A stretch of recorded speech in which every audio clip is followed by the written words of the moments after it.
Started. Okay, we are now live on Facebook and live on Zoom. They couldn't hear us now. Okay. All right, everyone. Well, welcome to the regular meeting of the Cohasset School Committee from Wednesday, March 27th, 2024 at 6 p.m. in the Learning Commons at the Cohasset Middle and High School. I'm going to call the meeting to order, and then do a roll call. Mr. Kearney. Present. Ms. Leskey. Present. Mr. Carr. Present. Ms. McClellan. Present. Mr. Dial, present. So we are all here. We have a full slate. We'll go to the Pledge of Allegiance.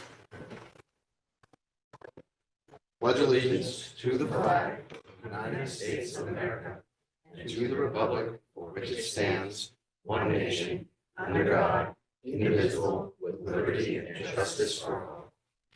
All right, so some quick opening remarks. We have quite a bit going on in the district and at the school committee level that I'll just highlight. We've got a great meeting tonight with our elected representatives and Mr. Lane County, but more importantly, to give us an update. Most importantly, I do want to highlight for anyone watching that tomorrow we have our superintendent candidate finalists coming here to the middle high school. There will be a period from 6:30 to 8 p.m. where you will have the opportunity to meet each of the three finalists. We will have a 30-minute session with parents, and then we'll be breaking up into students and faculty. And so you'll have a chance to meet the candidates, ask questions, and get to know them personally before we have our interviews. It looks like, based on scheduling, that we will do public interviews next week on the 3rd. That seems to be the soft circle. I think, Mr. Carr, you were not available on the 1st, is that correct? Correct. So I think we're gonna target the 3rd, and that would be a not videoed meeting, but an open meeting. The reason it's not going to be videoed is because we don't want other candidates to be able to see what's going on video while the other candidates are being interviewed. All three candidates will be interviewed at that time by the full committee, and we'll deliberate, and if a decision can be made then, a decision will be made then. If not, then we will table the vote for a later meeting. So that's a big exciting thing for this district. We'll see where that goes. And with that, I'll just move it over to public comment. Do we have any public comments? Do not. Give it a minute or so. Yeah. I don't see Couple anything beats for yet. public comment. I'll just kill the airtime by reminding people that public comment is the time for comments on things that are not on the agenda. But if you have to talk about something on the agenda, let us know. We'll come back to you when we get to that agenda item. That should be sufficient time for anyone to publicly comment. And there are no comments at this time. Beautiful. All right. So I will turn it over now to our invited guests, our Superintendent Student Advisory Council representative, our liaison, Mr. Charlie Langkow. Where's yours, sir? All right. Well, thank you guys for having me again. It's always a pleasure to be here. I wanted to kind of start out by addressing Mr. Carr. You had a question last time about alumni events at Cohasset. And so I reached out to the senior advisor, Mrs. Moriarty, and talked with her a little bit about that. She was saying that there's no like formal process for that. And that kind of varies depending on the grade and the people who are running it. And that she was saying that also with the rise of social media, that's playing a larger role in sort of organizing the reunions. And that like for the past few years, the people who have been graduated for 5 years have done like a 5-year reunion. And they've even like donated things like podiums and stuff like to the school, like from the class of XYZ. And so that's kind of the state of the alumni sort of events right now, but I'm sure we could do more in the future. Charlie? Yeah, of course. So jumping into kind of my general agenda here with school atmosphere. So it's funny, last time I was here, quarter 2 was wrapping up, and now here we are, quarter 3 is wrapping up too. And so that's exciting. Something else that's going on that's pretty exciting too is that the history department is taking a group of students, including myself, on the Europe trip. And we're gonna leave on April 10th and get back on the 21st. That was an approved trip by the school, right? I hope so. At this point. Just to remind everybody. Yes, definitely approved. But we're going to France, Italy, and Switzerland, so I'm looking forward to that. There's definitely a lot of buzz in my peer group, and I think in the upper classes who are going on that. So that's exciting. And then something else too, I have here seniors are getting to the start of the end, I said a little bit, because it's sad, but after April break, we're going to come back, and before we know it, it'll be mid-May, and we'll be on our way out and graduating and all that. So that's kind of exciting. Moving on to my athletic highlights here. So spring sports are underway, as we were just talking about. Tennis is happening. That's very exciting. I wore my merchandise right here and the belt too. Look at You can Sean. see that. but that's very exciting. I know a lot of teams like lacrosse and softball are having some scrimmages this week to get ready for their official season openers next week, which is very exciting. And then for the tennis, going back to that, just to kind of give you guys an update about what's happening with the team. We're kind of setting our lineup because the tennis team, there's 3 singles and then 2 doubles teams. And so these first 2 weeks, we're not really doing any scrimmages with other towns because it's kind of important to set up the lineup for what we're gonna play against other teams. And so that's kind of what we're doing right now. Something fun, actually, I just thought of is that the weather's looking pretty bad for the next few days. And so I think Mr. Ford, our coach, was saying that we could do a pickleball thing tomorrow in the gym in lieu of practice if it's raining outside. So that's pretty fun. And yeah, moving on to some clubs highlights here. For the most part, the clubs that I'm in have wrapped up. So that includes like debate team and math team. Those tend to wrap up like early March, maybe late February. Medical club is still going, which is exciting. That's with Mr. Savage, which is a great club. I enjoy that very much. And then here I have an arts update. So nothing too much going on with this. There's generally the a cappella group is meeting weekly, and so is the jazz band group too, which is exciting. And then my most exciting thing to talk about this time is our SSAC meeting yesterday with Dr. Scollins, which I thought was a smaller group than normal, but it was very fruitful conversation.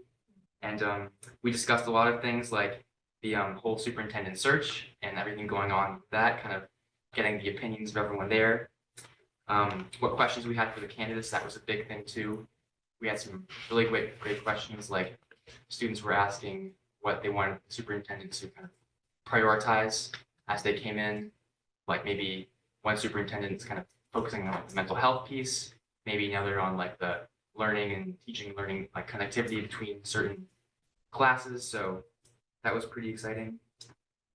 Ooh, something else too is as we were mentioning, the event tomorrow night with the superintendent search, the finalist event, will there be a chance to interview. We talked about maybe drumming up interest in that, and I said that as my role as president of NHS, I could definitely try and get people interested in that. Because I think we could also offer service hours for that, which would give an opportunity to get people to come there, because we were saying that it's important to obviously have student voice as this process continues on. I know Dr. Sullivan and Dr. Scollins with the SSAC has been great with the student voice for the past 4 or 5 years I've been on the council, but we definitely want to keep that going. Yeah, that'll round up to 2 hour service. Okay. experience. Exactly. 2 hours per hour. Yep, and I talked to Mr. Turner too, so. he Okay. was So gonna if anyone's listening out there, Yes. National Honor Society. do. Definitely, yeah. And I'll Out be there. there, 2 hours. I'll be there signing your papers. so. Sounds good. Good to get the voice. Anybody, Yeah, definitely. any student, Any student. every student. Okay, yeah, absolutely. So moving on here, we also talked a lot about teaching and learning, which I know is Dr. Scollins' specialty. We talked about kind of increasing that sort of segue between certain classes, like we brought up kind of a pretty concrete example is like pre-calculus and calculus in the high school, and how kind of making sure that that transition for students is as seamless as possible, because I know teachers are undergoing some curriculum mapping right now, and that's probably going to help with that, which is cool.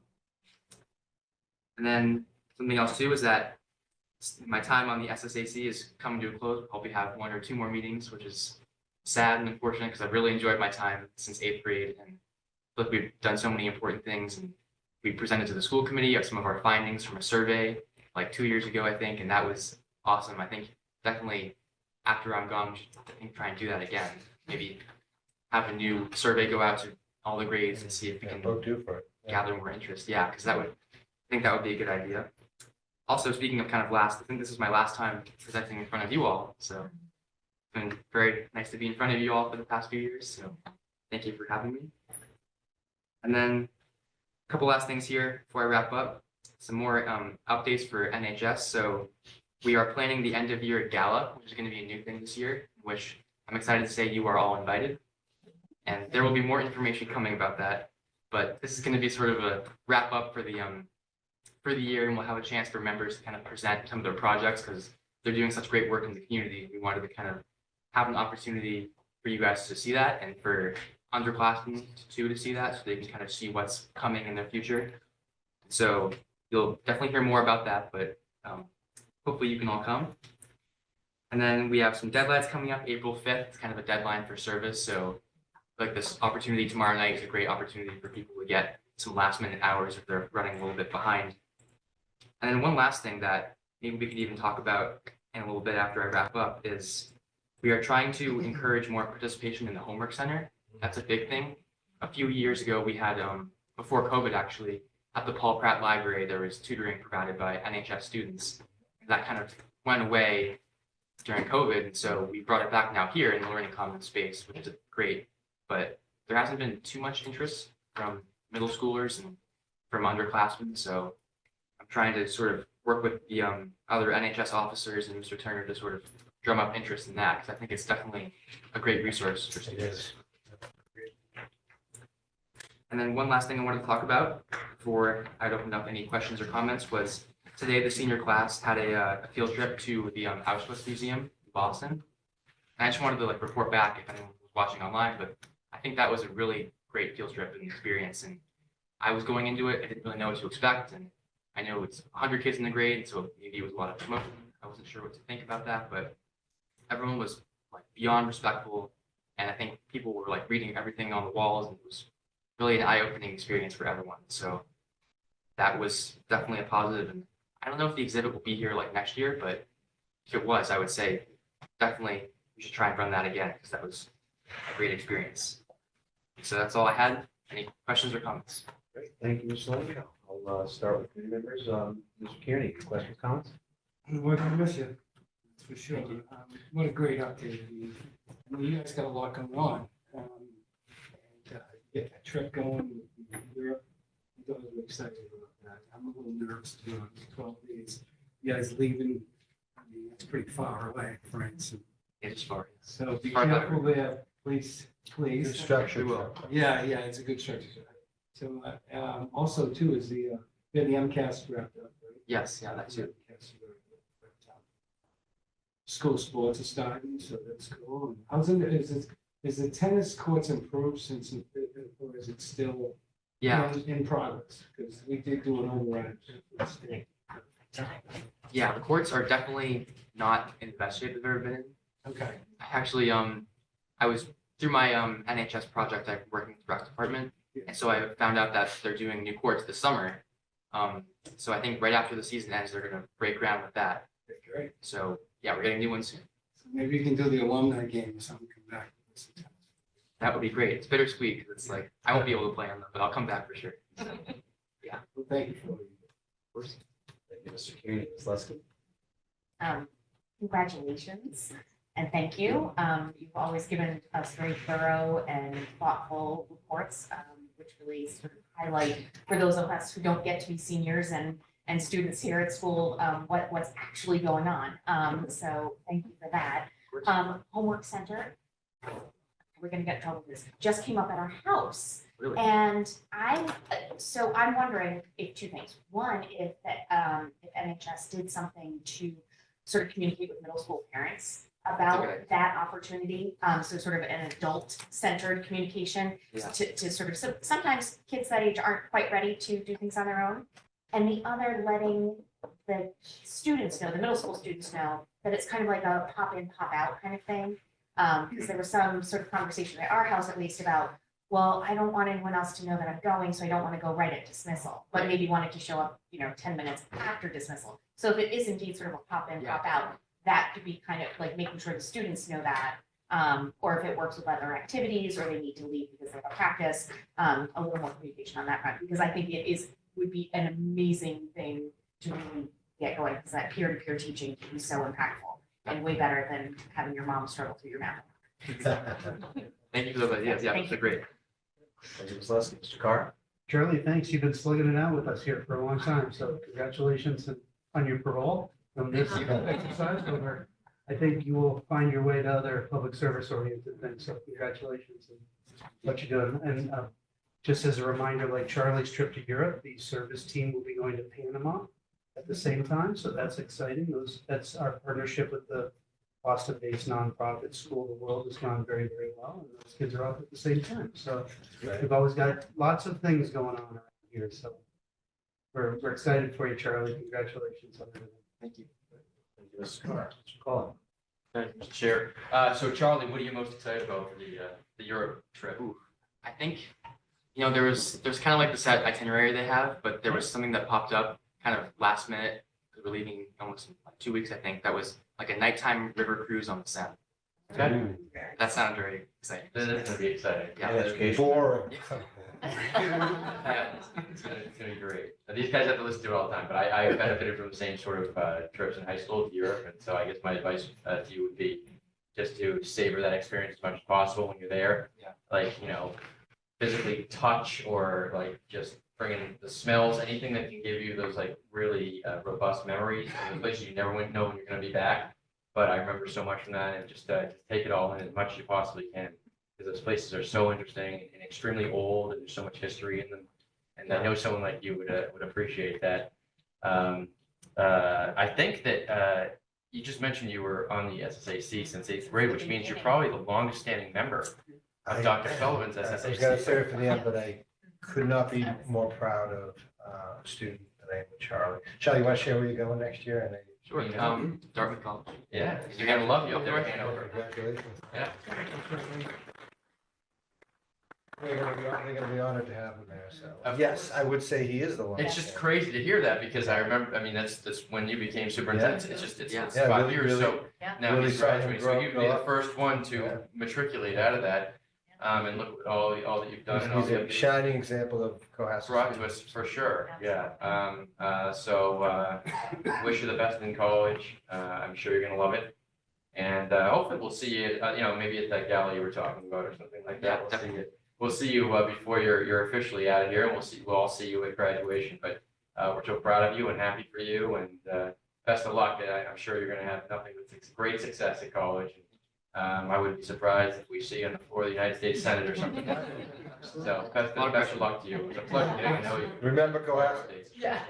Of course, yeah. Thank you, Joe. Thank you, Mr. Thorne. So Ms. Lenko, I want to personally thank you for all the work you put in as a superintendent, the advisory council, and this committee in particular. And I will highlight for the committee members that somewhere right now, former committee member Lydia St. Ange is crying. That's right. So, but anyway, we certainly have benefited from your presence here and the updates you've given us. I think it's given us an insight into what's going on in the schools, which is what we're trying to get here. So it's been very, very useful for us. And I look forward to seeing all your future success. So thank you very much. And with that, unless you have anything else to add, I'll conclude your final presentation to the school. Now I'm going to start crying. This is great. Yeah. Soak it all in. Thank you for your leadership, Charlie. Charlie, thank you very much. Of course. Great. Okay, have a nice night. Charlie. Good luck.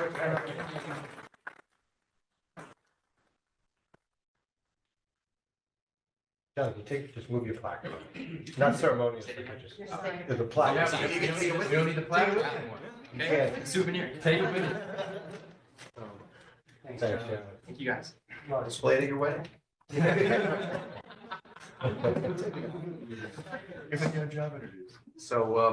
So that's great. We'll miss Mr. Langcon, all his insights. And now we move on to another very special presentation we have with Senator Connor and Representative Chino to give us an update of what's going on in the political wilds of Beacon Hill. So thank you very much. I'll, after you guys get settled, just turn the floor over to you.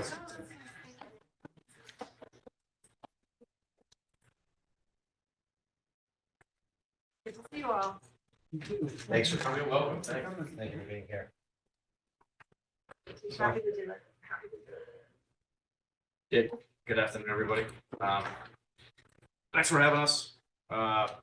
We'll go over we prepared a very brief slide show just on the current budget that we're in right now, the governor's proposal, some of the things that we've accomplished up in the Senate and the House, and then legislation that is still sort of pending that we think may be of interest to you.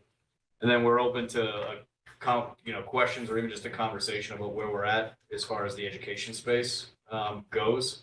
And just to kick it off and editorialize prior to getting into this presentation, when you look at education funding, in my opinion, I think that we were approaching a very interesting cliff prior to COVID, where the state made strategic investment through the Student Opportunity Act, which I was proud to work on and be one of the negotiators of the final product.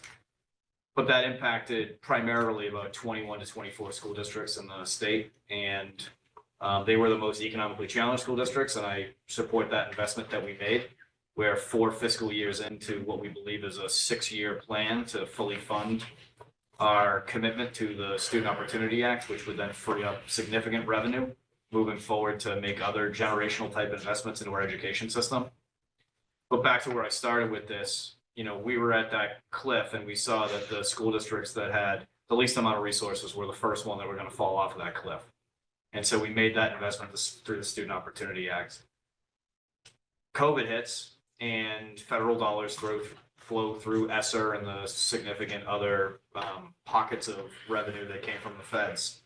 And I think that it bridged us a little bit, but as it bridged us to kind of where we are now in the upcoming fiscal year, it also, in my opinion, compounded the problem by structural deficits now in school districts that use the ESSER funds for permanent positions or investments that then needed investments in additional following years. And so now we're faced with what I believe is going to be a significant amount of challenges that school districts and municipalities are going to have to face in the next 2 years. We've already seen it, both Representative Moschino and I represent Hingham. Hingham had already put in place an override last year. And even with that override, there are significant budgetary challenges that they have moving into this fiscal year. I think that when you look at what we try and do in education with equity as the main lens, this is a disservice to communities because it's going to lead to a point in time where the communities that decide to vote for a Proposition 2.5 override have school districts that are adequately educating their children, and those that don't are not. And that is what led us to education reform in the first place with the lawsuit that was filed in the Brockton School District. And so we have, in my opinion, a very challenging situation on our hands. And at the same time, budget strains from the shelter crisis, which have equated to approximately $1 billion a fiscal year, both last year and this year moving forward, as well as just a decline in tax revenue that we were experiencing for the first time really since about 8 years ago.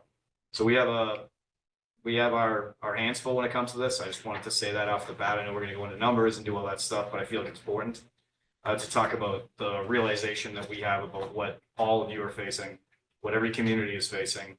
And in the meeting that I had on Monday with the chair of Ways and Means, I had said that I think that Chapter 70 itself, the formula, is on the precipice of collapse, and that we need to do a foundation budget review commission. And in the meantime, while that commission is hopefully uplifted and meets, we need to figure out ways inside the state budget to release some of the strain that's on our school districts. And I came up with a couple ideas through our our circuit breaker reimbursement and what ways we do that, as well as inflationary factors, potentially banking years of high inflation, because as you know, the inflation is capped at 4.5%. So school districts are experiencing significantly more inflation and not getting reimbursed for that by the state. And I think what the last trigger to all of this, in my opinion, has been, so inflation, a Chapter 70 funding formula that's broken. I think that when you look at the municipal budget as a whole, I think new growth really played a huge component for years, that you were able to experience, numbers of new growth that made sense and was able to kind of put the Band-Aid on. And now you're seeing communities that don't have those new growth numbers like they used to. And those communities are being impacted the most because those are where the raises come from, where the extra, curriculum comes from, where capital improvement projects come from. All of those things, were used or were funded through new growth. And I think that seeing that dip off is just another factor in multiple factors of experiencing a significantly challenging education funding problem. Well said. Kick it off to Representative Moschino. Sure. I guess the only thing I would add, I think there's a lot of members in the legislature who are starting to, made that commitment through the Student Opportunity Act. And those investments are proper and good, and they've been working. And that was really the most significant of those investments were in, because we know that it costs more money to educate more children who live in communities of poverty. right? So we know this and that investment was appropriate and good. And we're seeing that commitment through. But I think a lot of people, through that process and through that dialogue, through those negotiations, really started to come to understand that Chapter 70 in terms of formula funding, it's old. It's not necessarily current. You've all involved in terms of the way that you approach your schools and all the initiatives, and you feel it when you walk in here. You walk in here and you can feel the positive, more involving school climate, and you're educating the children, and you have tremendous amount of success and get blue in schools. But I think people are starting to feel that strain, as the senator said, and after the economic closure and then all of that ARPA spending money, we're seeing a natural economic retraction. And some of us are old enough to have lived through this a couple of times. But I think one of the things it has done is create an opportunity to really have a serious conversation for the first time in a long time around Chapter 70. And this is just my humble opinion, but I think one of the other pieces in there is that we're also seeing school enrollment decline. And I think that is also a big driver. That is probably one of the most weighty, significant things. And that's across the state. And so, from my opinion, I agree with the senator, there's real opportunity to take a look at that. And I think a lot of members are starting to come around to that. Whereas before, people were like, I don't want to mess with the formula. Now people are like, yeah, I really want to have a conversation with this. And for communities like that, as it's, that per pupil number is becoming hugely important, almost like a circuit breaker, if you will, on general expenses. So, do you want to just, Michelle, why don't we just drive right in? And because we're really here because we want to give you that quick update, but we want to hear from you what the issues are that you're really starting to deal with. We just threw together. I will take this moment and say thank you to the senator and to his staff. Tom was the one that actually put this presentation for us together, since it was a hugely busy 2 weeks for me. But so I just wanted to say thank you for that. But we just threw together some numbers. We're looking at right now. We are in the middle of and seeing through House 1, and the governor has now filed House 2. But in this current FY 2024, it was a $56 billion budget. It incorporated $40 billion of tax revenue forecast. That was our consensus revenue figure, as the senator alluded to. This year, the projections, even though we are collecting revenues flat, just slightly above last year's actuals, it is significantly under the revenue forecast. And we've already made some cuts come out of the budget, as you all well know, through 9C, and the governor did most of that within her own operational budget. But it was based on education spending of $1.5 billion for early ed and care sector. It's the Student Opportunity Act. We did see through that commitment for the fourth payment. It's the $6.6 billion to public schools through the Chapter 70 funding. That was an increase over the FY22 budget. And we included the number for Cohasset, $2.9 million.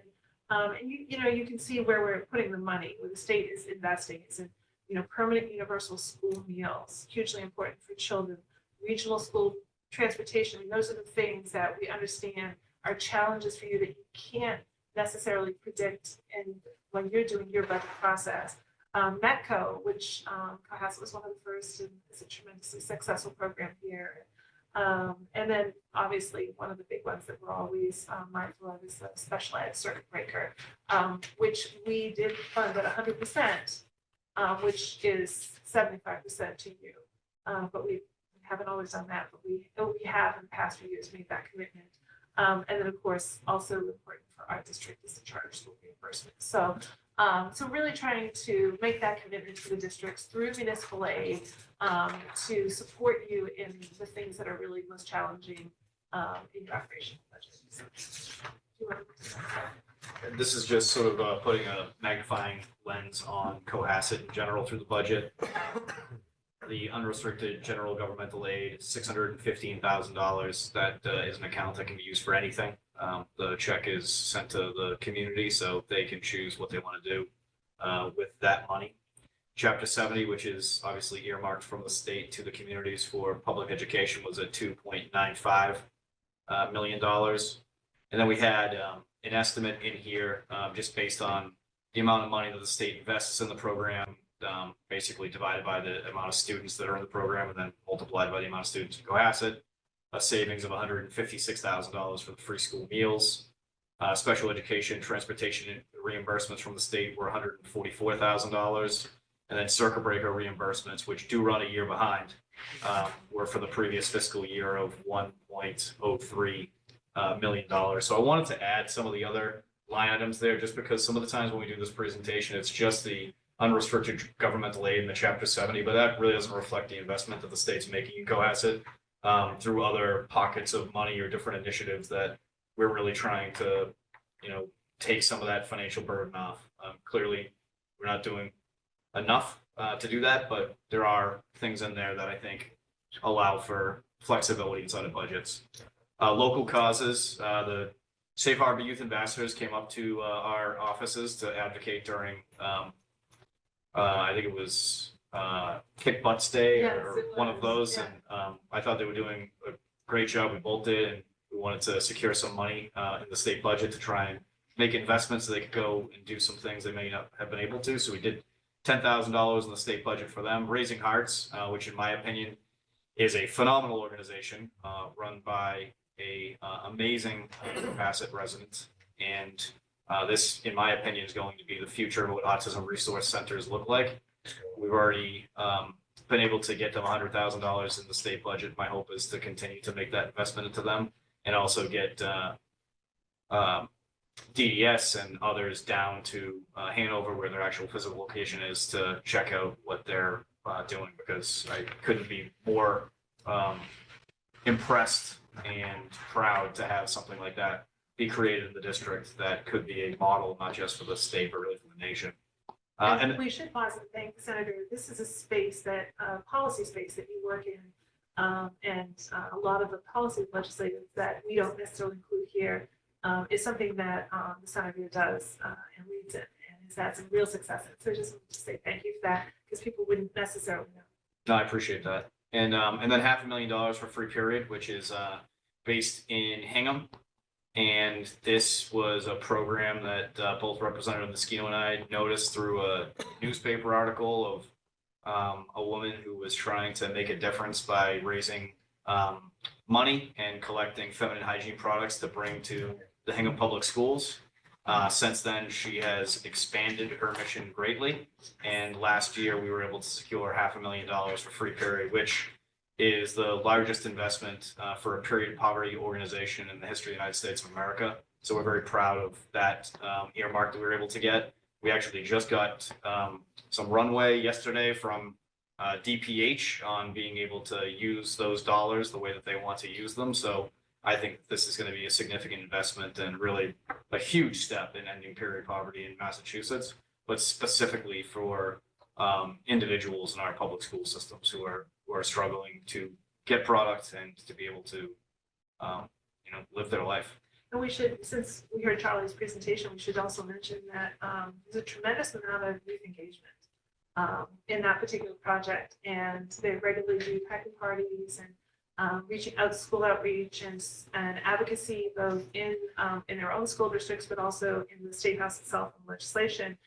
So this is actually a tremendous opportunity for youth leadership and youth voice. It's really been fantastic. Sometimes we go to the parties too, that when they pack them all up, and it's really amazing. It's all young people, it's all high school students. So it's a great event. So. But one of the things we wanted to do is just really recognize people who are going above and beyond in our communities.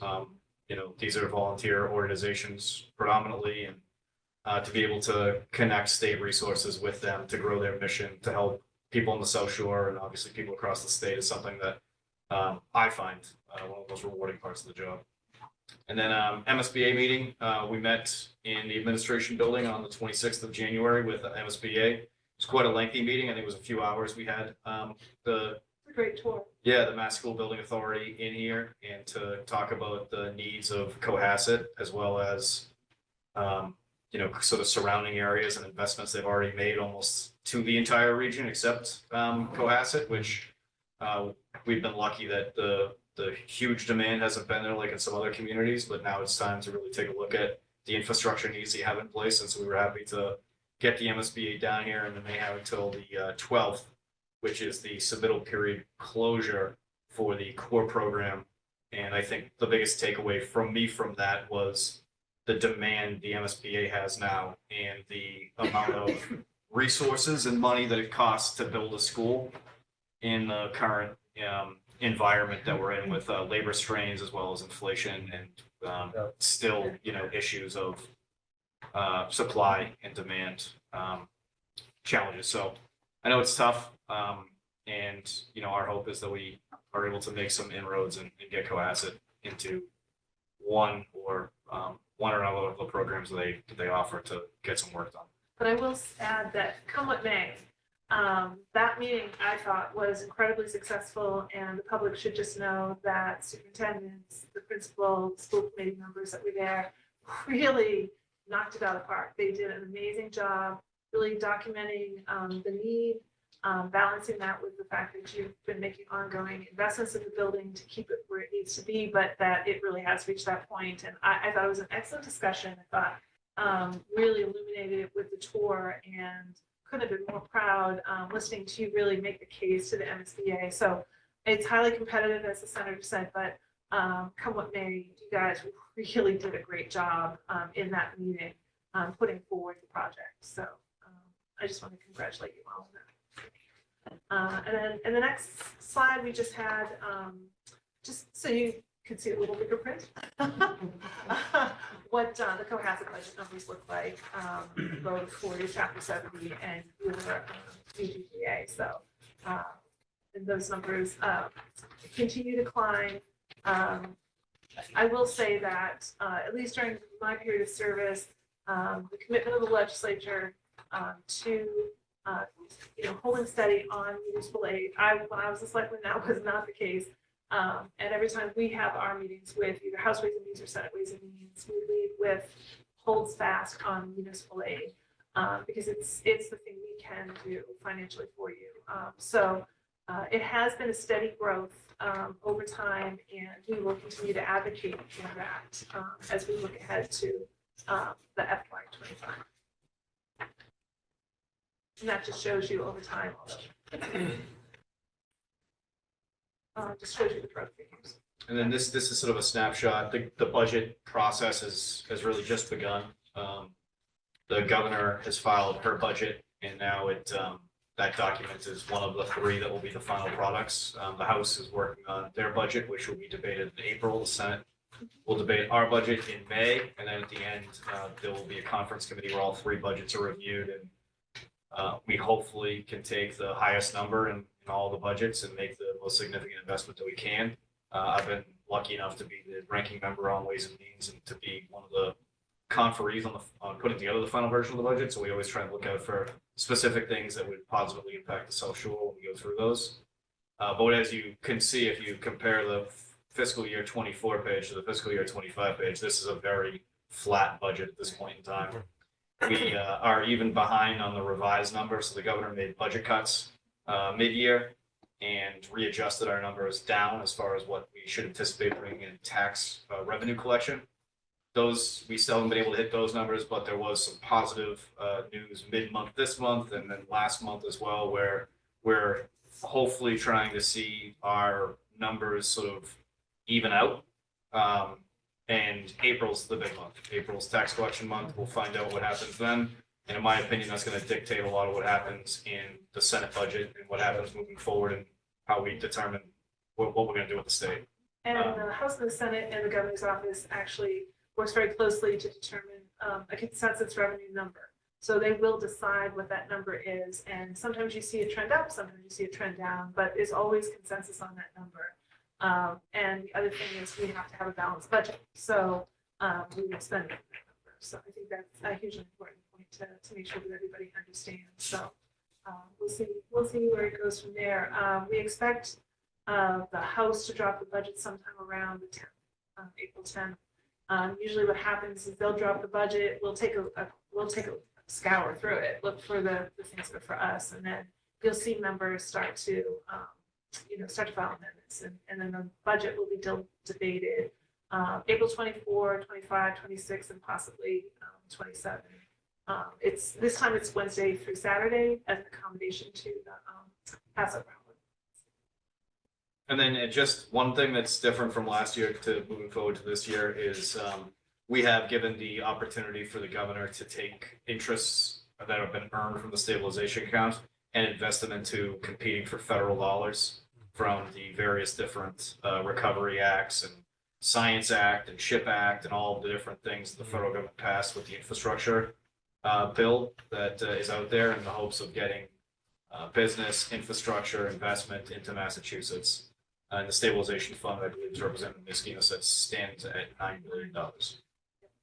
And there's just, some of us are very fiscally conservative, so not all of us are happy that they did that, but there's a lot of money in the federal government. There's a lot of money on the table, and traditionally the state of Massachusetts has been very good at leveraging our fair share and bringing those federal dollars in, and that's always to great benefit at the local level as well. So I think a lot of us felt that the guardrails around that, I think they kept it, it has to be only the interest, so they cannot spend the principal. And then there are a couple of triggers where they would suspend the spending if it was below, like an interest rate. So it's technical, but so we did give her that initial approval. So we'll see how it plays out. So we also wanted to share just a few things that pieces of legislation that we just thought would be of interest to students, to schools, to families, to your committee. And so one of the biggest ones I think really was are very significant that got put in place was as around student nutrition. I don't think we need to tell this group that that's hugely important to student learning. So it's sort of the benefit of it speaks to itself. But that was a proud moment to be able to get the act promoting student nutrition passed through. So yeah, it was really nice. And the next one, this is, so for the past 3 sessions, 6 years now, I've been filing financial literacy to try and get this into our schools. Right now, on a sort of volunteer basis, 80% of the school districts in Massachusetts offer some sort of curriculum surrounding financial literacy, about 20% don't. This would mandate financial literacy, and I know that that's an ugly word from time to time because of the unfunded mandates that are associated with a lot of what happens up on Beacon Hill when it finally reaches the community. But this isn't going to be one of them. We've already, last fiscal year, I was able to get $125,000 in the state budget, which was matched by an organization called Next Gen Personal Finance, which is based out of Palo Alto, California, from a founder of some startups and wants to invest his money into making sure that every state has financial literacy curriculum. And so he matched the state dollars, and we put $250,000 to work where we produced a financial literacy summit at Bridgewater State University for over 80 teachers that went in person. I was there on the second day and did the welcoming speech that day. It was awesome as far as what we're able to do. And that was basically for the stipends for the teachers, as well as paying for Bridgewater State, but all the supplies and all the materials from Next Gen Personal Finance were free and provided. And we basically got a handshake agreement from those teachers that said, we'll take the summit, we'll take all this information back to us, and we'll incorporate more financial literacy into our curriculum, from science to math to history, you name it. And this year, I partnered with Treasurer Goldberg in filing this legislation, and we have been able to get this favorably out of the Committee on Education. The Committee on Education still has issue with the mandated component of this and wants to see if we can work around that, but I think that the mandated component of this is extremely important to make sure that kids learn this. And since I've gotten involved in this space, I've actually met with quite a few different companies that have different ideas on how to teach financial literacy. And this space, especially with technology, is evolving so rapidly that it's really too bad right now that all the kids aren't learning the way that they could be learning financial literacy. You have people who are looking at metaverse ideas where you literally have a character go into a bank and try to have the conversation you'd have with the individual at the bank, and they will send you a form to open up a bank account that's an exact same form, using artificial intelligence to actually figure out individuals' actual reading comprehension and literacy rates to then tailor specific things inside of these different programs to them that in comprehension that they understand. It's really a fascinating space and so incredibly needed at a point in time where the tools of financial literacy and the demands and stresses and temptations of these are going to grow more rapid as I would say every quarter goes on, where you can literally apply for a home loan on your phone now. And so it's challenging, and I really want to give kids this opportunity. So we're continuing to fight for this. My hope is we're able to get something passed this year and put a funded mandate in place at some point in time that we can phase in to make sure that every child in Massachusetts, when they graduate, has a good amount of tools they can use and go out in the real world and make financial decisions on their own from early on as getting a job during high school to saving some of that money to making a decision on college to buying a home to buying a car, all of those things to make sure that they have financial protection with literacy inside of the subject matter. And this one, House 75 is one that I filed around youth voter engagement. It was reported out favorably and it's in House Ways and Means and I think it went through third reading. So we're going to see if we can't bring it forward, figure out a path to the floor for vote. Simply stated, if you are a young person and you turn 16, you can pre-register to vote. And in fact, your clerk's office and your schools work together to get kids to actually pre-register so that when they turn 18, you're automatically in there and ready and you just go and vote. And what this basically says is that as soon as you turn 18, you're eligible to vote in your first election. If it's an election that had a primary and you turned 18 after the primary, but before the general election, then you will automatically be deemed eligible to vote in that primary so that you actually have an opportunity to fully engage in the election system. And this came to us from a young woman in Hingham who a couple of cycles ago had a presidential candidate that she was really gung-ho for. And then she realized she was so excited to vote in her first election, and then she realized she wasn't going to turn 18 until the fall. And so here she was working on this campaign and she couldn't even vote for her candidate. And then of course her candidate didn't end up being the nominee. And so she did the research herself. Honestly, she was the one that pulled together the coalitions, and she really made the case that our young people are being well educated. They are doing a lot of civic engagement. And they definitely have the street cred to do this work and make these decisions. And so we really only relate to a general election that has a primary, so not municipal elections, right? By municipal elections, you have to be 18. But say for either the senator or myself, we're right now trying to get on the primary for ourselves, and someone would be able to vote for either one of us.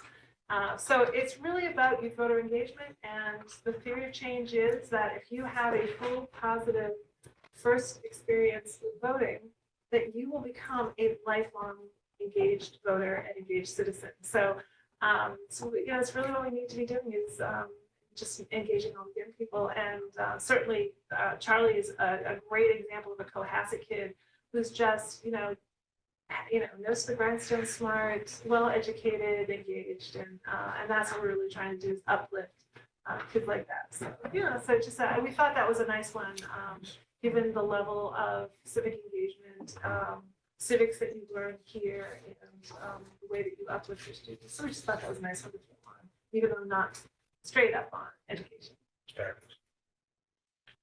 This is just contact information for both Representative Skino and our office, and all of our different staff folks are there so that people can have them. And then our sort of websites that we have that has a lot of community news, and we welcome and encourage anyone with any problem from school related to really anything that we can help out with. We pride ourselves on constituent services, in my opinion.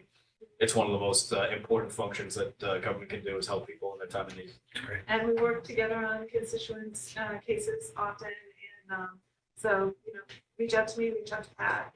It doesn't matter. Just one happens to the other, we support each other in all of that as well. So, although now that you're listing, I think you only get to list a chief of staff now because it looks like I'm tragic with just my chief of staff Chris listed there.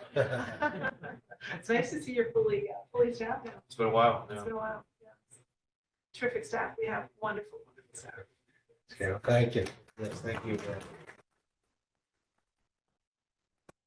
Thank you both for that presentation. I know one of the other goals here is to get you input, so what we'll go around, and I'll offer the floor to share any thoughts, reactions, questions that may be helpful for you. I'll start with my favorite, Mr. Kearney. Well, thank you. Thank you for all you guys do. One of the things I'm always proud of is that we have good representation. You do. I really appreciate working with you. That is fantastic. I was just going to give you a little bit of insight what Cohasset's been doing. As far as the lunch program goes, we can't be grateful and thankful enough for that program. We've, since that program was added to our food service program, we had a subcommittee just focused on that. So we've really improved our school lunches to be really fantastic. And we'll just work every day to make it the best. And we want Cohasset to be the best school lunch in the state. So that's kind of our goal there. Fantastic. I will just say that that work is hugely important. And hunger is actually, as well as the district as we have, hunger is actually an issue here. And it's often masked and hidden. And your commitment to that is exceptional. And that's, you can't expect kids to learn if they don't have full tummies. It's that basic. Absolutely. It's especially the poor communities. I see that developing. We want to be a model for our food program so that you can spread it throughout the district, throughout the state. Because if you think about it, if kids have a good meal, they'll want to go to school, right? I mean, especially in those party districts that don't have, so it's the quality of the food that we're looking to get more local grown food, partner up with different recipes that we can come up with, trying to teach kids how to cook, bring that into the program. So that's been a very great, very awesome thing you guys have done. And also too is the commitment to keep plugging for education, because like, you look at it in the budget side of it, you look at education and you say, oh, well, we're gonna cut here, we're gonna cut here. But if you cut there and cut there, you're gonna cut down the productivity of what we're actually building up. So you can look at it as a line item, you cut a line item that educates kids. You're gonna see it on the bottom side, the liability side. So most of this investment, and I'm sure I'm preaching to the choir here, but a lot of these investments that are made in education are huge. And I think that most people don't realize it's the state that participates. It's mostly the towns that fund it, correct? So, I mean, and I think that goes with education too. So what we've been lucky to do here in Cohasset is we have a lot of generous people in town. We were able to redo our learning center over at Dale. We got a gift. We actually have a donate page on our website. So if people do want to give back, they can give back. Because I think people in Massachusetts would give back. To your point about just financial literacy, we are doing something here in our school that allows seniors to come in and have a day. But Credit for language. that's it. Yeah. It's a good program. That is Yeah, good it's program. great. That's And right. we had it over last month or so. Over. But those are the things that like people are gonna tend to go to. If they actually can see, if you guys can come up with some legislation that somebody can donate to a local school, you see some kind of a tax credit. That to me, like my kid's school just got $150 million donation. A couple of she's going to college. The family just donated $150 million. So there's money out there. If people are, like, my point is if you get people, if you ask, you might see people. If you want to get taxed, people are, it's another tax. But if you can show them that their money is going to go to a donation, and if you can say that to your other places to put a donate page. This is something that we brought up and we're working on it, but we're trying to see that. And I can see that in every one of these towns throughout every district. So have a donate page, find out what you want to donate to. But if it's $25,000, we'll donate in your mom's name. You know, this is where it would go. And I think we'd get a lot of good response, because I don't think people want to slash education.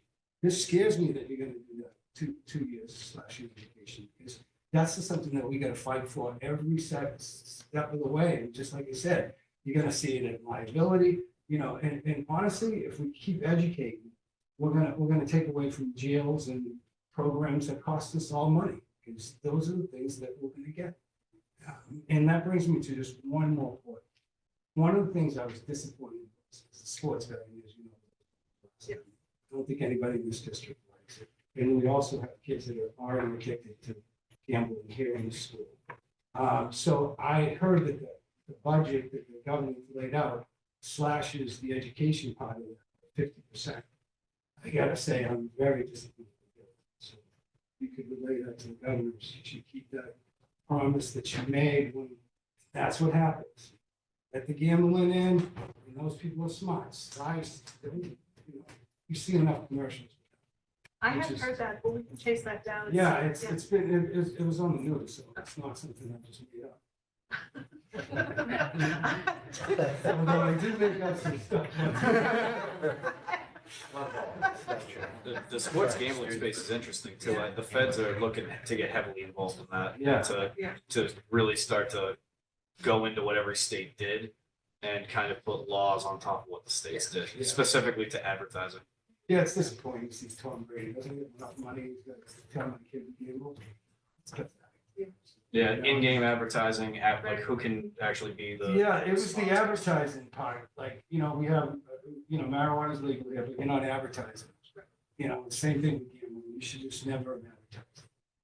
It is what it is, like I said, again, it's education, and you start, you know, you're talking about financial, you know, there's no money in the budget. To be honest with you, I don't know who has money to gamble.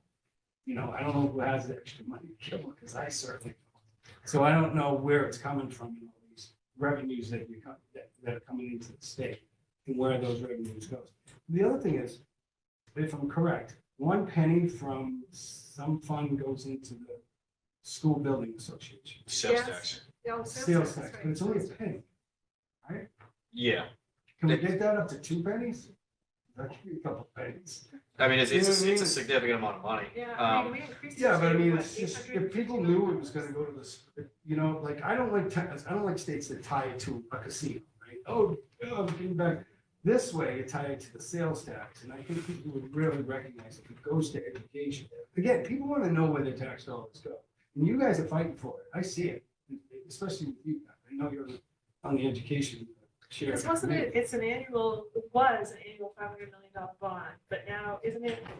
we increased it. $850 million now, I think, because they were, just to reflect the amount of need, right, Yeah. statewide need. And it's a penny off the sales tax because of the bond. Yeah, Yes, Yeah. just a thought, you know, throw another penny on. I mean, where the budget is right now, it's, you know, if you threw another penny on, you have to figure out what that other Right. penny funds right now. Right. What happens to those projects and programs? Right, but you'd have to raise the sales tax.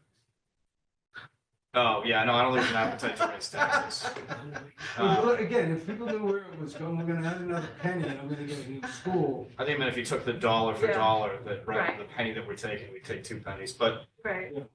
you know, there's other pockets of money that are out there that the legislature will have to decide on what to do with. The millionaires tax is one that comes to mind. You know, it's $1.5 billion that comes in every year from the millionaires tax. It's earmarked for transportation and education. It's a A 50-50 Very- split. very large range of things that we can invest in. Yeah. Last year, we did the community colleges for free of anyone over the age of 25 that hadn't gone to college, and as well as the nursing program. Which is a direct investment in our workforce development. Yeah. That was what that was for. And, yeah. and this year, the Senate's looking to make some generational changes to early ed and care, specifically towards the rates in which we're paying individuals that work in early education and care, which, you know, as you know, they could walk down the street from an early ed center to a public school, and there'd be a job there that's gonna pay them significantly more money, give them, you know, opportunity to have some break there, have a union behind them. And so there's a challenge when it comes to the state with early ed care and how important it is. Oh, yeah, and COVID highlighted that. Absolutely. And I just have one last, the children, I bring this up at last, children's cards. Yes. In the House, they, I think 10 years ago, dissolved. Is there any interest in reading that? Is there one in the Senate? I'd have to I check. have to check. Yeah, I I don't think- remember off the top of my head one specifically on children, but there might be, because there's a significant group of legislators that are working on the childcare piece. Yeah. And also, and a few other women and children issues, but I don't know one that's specific to children's caucuses, but And how many members do you need? So you could Anyone group against those. the other committee members. You could just Yeah, put you up, just you put it know, you out. could put out that you're starting a caucus and see who joins. Okay. It's kind of an informal group. It's an informal Right. meeting. It's a Yeah. caucus. think of it as a shared interest group. So I lead one on preventing and ending homelessness. So we just, yeah, it's just meant to, so we have speakers come and educate members on, what are the drivers, the next one's on, what are the drivers into shelter, and things like that. So it's just a shared interest group. And there's one on coastal caucus, that's a good one that we do. There's one on MBTA, God help us all. I'm trying to think of what other ones Oh, library there's caucus. clean water. Clean There's, water. yeah, There's school yeah, lunches. lots There's right. hundreds of them. Hundreds of them, yeah. But think of it as a shared interest group.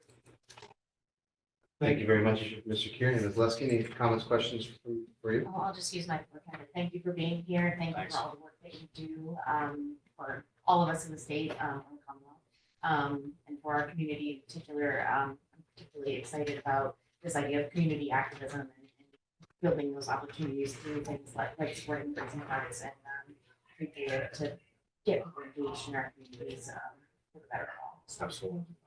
Thank you. Thank you, Ms. Leskey. Mr. Carr? Again, you're always available to us, and I know you're pulled in a lot of directions, both of you, so it means a lot to us, so you spend time with us, so thank you. We're in our budget season 2. We are tightening up on things as the state is. I mean, we're looking to do things differently. Sometimes we kind of base our budgets on our own benchmarks and what we think things are going to come in at, and when the numbers are lower, we kind of have to scramble. Curious if you're seeing other things in communities around here where they're looking at their budget process differently. If you see any best practices out there, we ask them the same question too, but we'd love some advice on that. I'm curious, we have to follow if tax revenue is off, what does that mean for us? And so, these are things that we're trying to, figure out. We put the brakes on some spending opportunities here this year as well.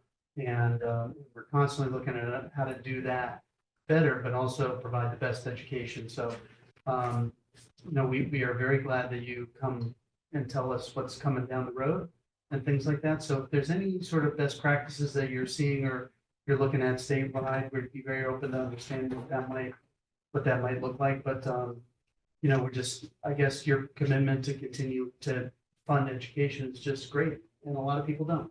And it's too bad. But, we're in a good place because we are in a community that's very engaged. And so we'll figure it out together. And, but yeah, we're looking for the better way to plan and to budget and things like that. So, open to any suggestions that the legislature would have. For cities and towns. I will say that the Division of Local Services has really been coming out with some great trainings, and way better than when we were in local elected office. But and I've been really surprised at the range of things that they have there. So we'll definitely watch for that. But there's been a lot around financial management, things like that lately that we've seen. So I think that's always a great resource. And I see all of those notices too. And I usually send them to the select board chair, but I'll start sending them to you, Mr. Giles. So Yeah. as well, when we see interesting things like that. I will say, I feel like Cohasset is so well managed right now financially. And I mean, you look ahead, you have your your rainy day funds for, I feel like you've really been very, very sensible in some of those ways. So, but yeah, we'd be happy to do that. Thank you. Mr. Cullen? Thank you, Mr. Chair. We have a full agenda ahead of us, so I'll try to make it short as possible. We have a lot to do. You were actually only like the second thing on the agenda. Sorry. First and foremost, thank you. I've gotten to know both of you pretty well during my time in the school committee, and that's because you're both very much in touch with the community community, you're visible, you're accessible, and you're very responsive, both of you. And I think that especially Senator Connor would see that I'm a little bit more demanding than the average constituent. So I appreciate that, I really do. And I think that's about as much as you can ask from elected officials. So thank you. In terms of Cohasset, I would just urge you to consider that, we're always going to be looked at kind of last when it comes to those, buckets of public funds that are allocated based on, perceived economic need. Chapter 70, MSBA funding, things like that. And that is a frustrating thing for our community. Not that we dispute the merits as articulated by Senator O'Connor of dedicating funds to communities that are most in need. However, while Cohasset is perceived as a generally affluent community, and I think that is accurate in so much as many affluent people live here. But from a municipal funding perspective, municipal budgetary perspective, we're often struggling to find ways to improve our very aged, dated infrastructure, and that includes our school system. So all I would note is that, we're putting up the governor's proposed budget of $56 billion, and we are, outlining some of the key components of the education portions of that, which, add up to about $11 billion total.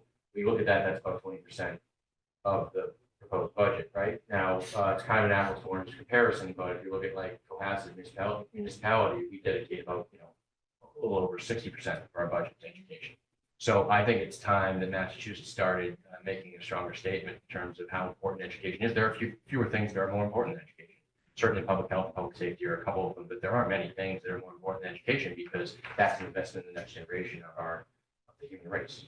And so I would just ask you both, as you are developing the budget, both House and Senate, to consider that, whether or not 20% allocation is appropriate in the overall budget, or whether it should be something more like 25% or 30%, because that's how Cohasset will see a bigger share, only if the overall pool gets bigger. Because, from year to year, I think that, our percentages are going to be remaining relatively static, just because of that perceived low need, even though that's, in my opinion, that perception is a reality. So, I think that it's time that Massachusetts took it. And I think that the governor has made some really strong moves in favor of education. It's clear that she values that as a priority.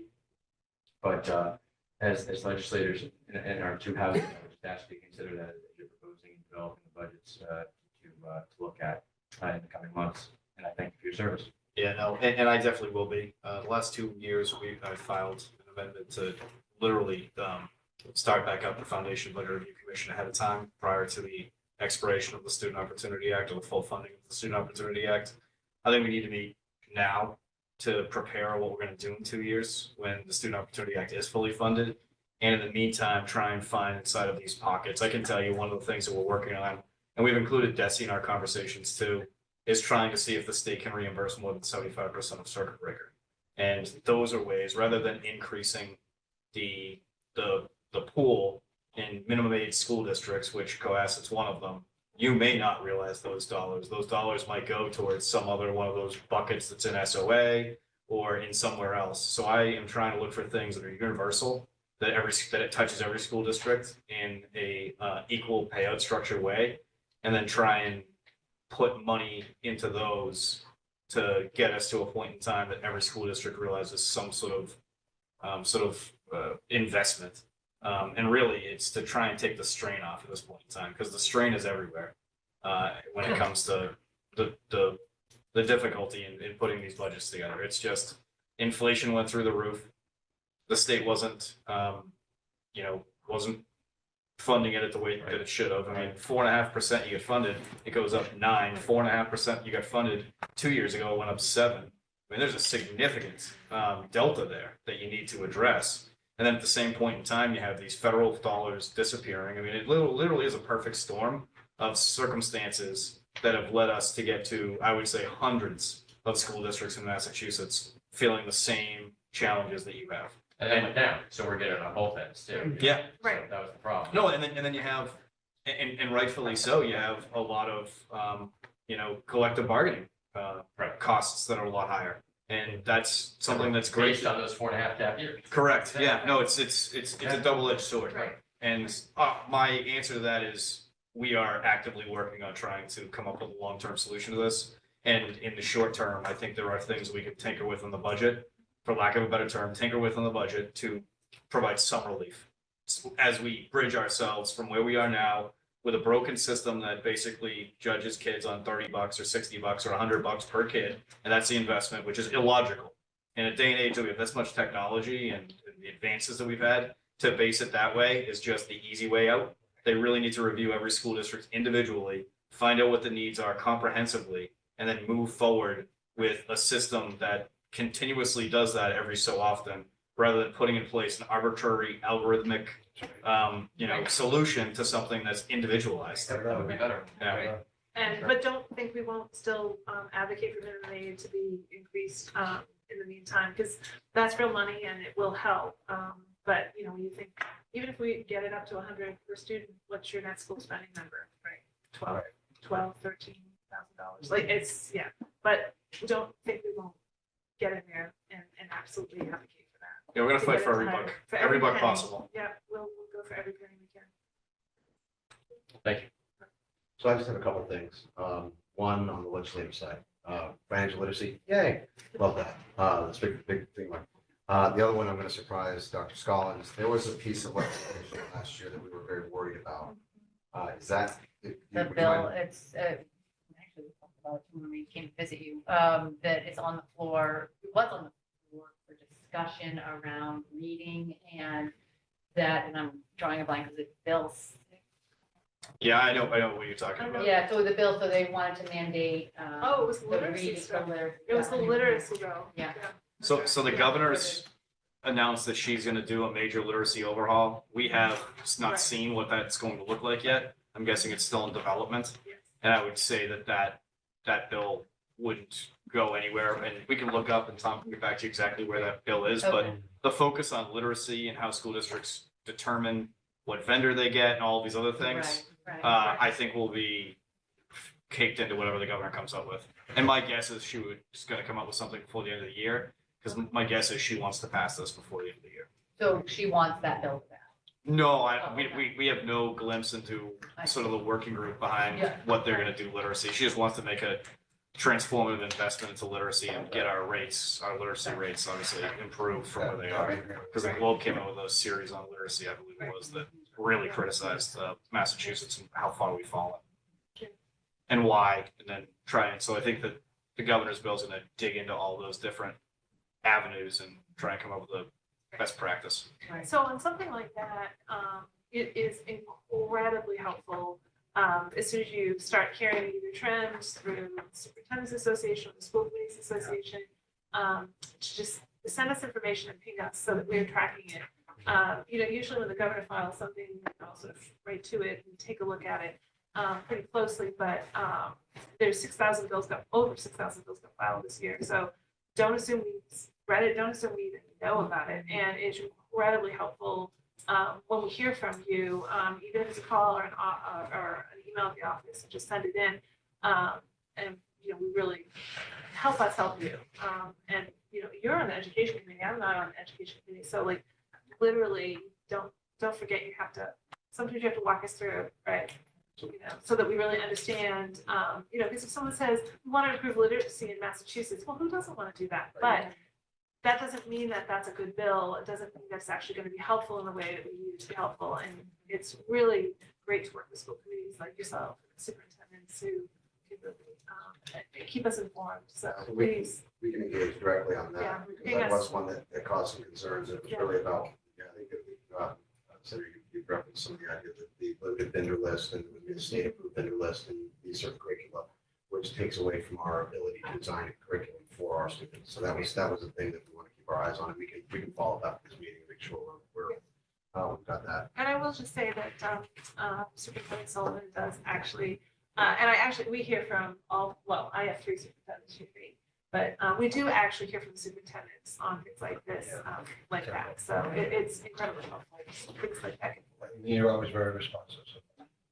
So then, I don't want to beat the dead horse, but I'm going to have to. There's obviously budget.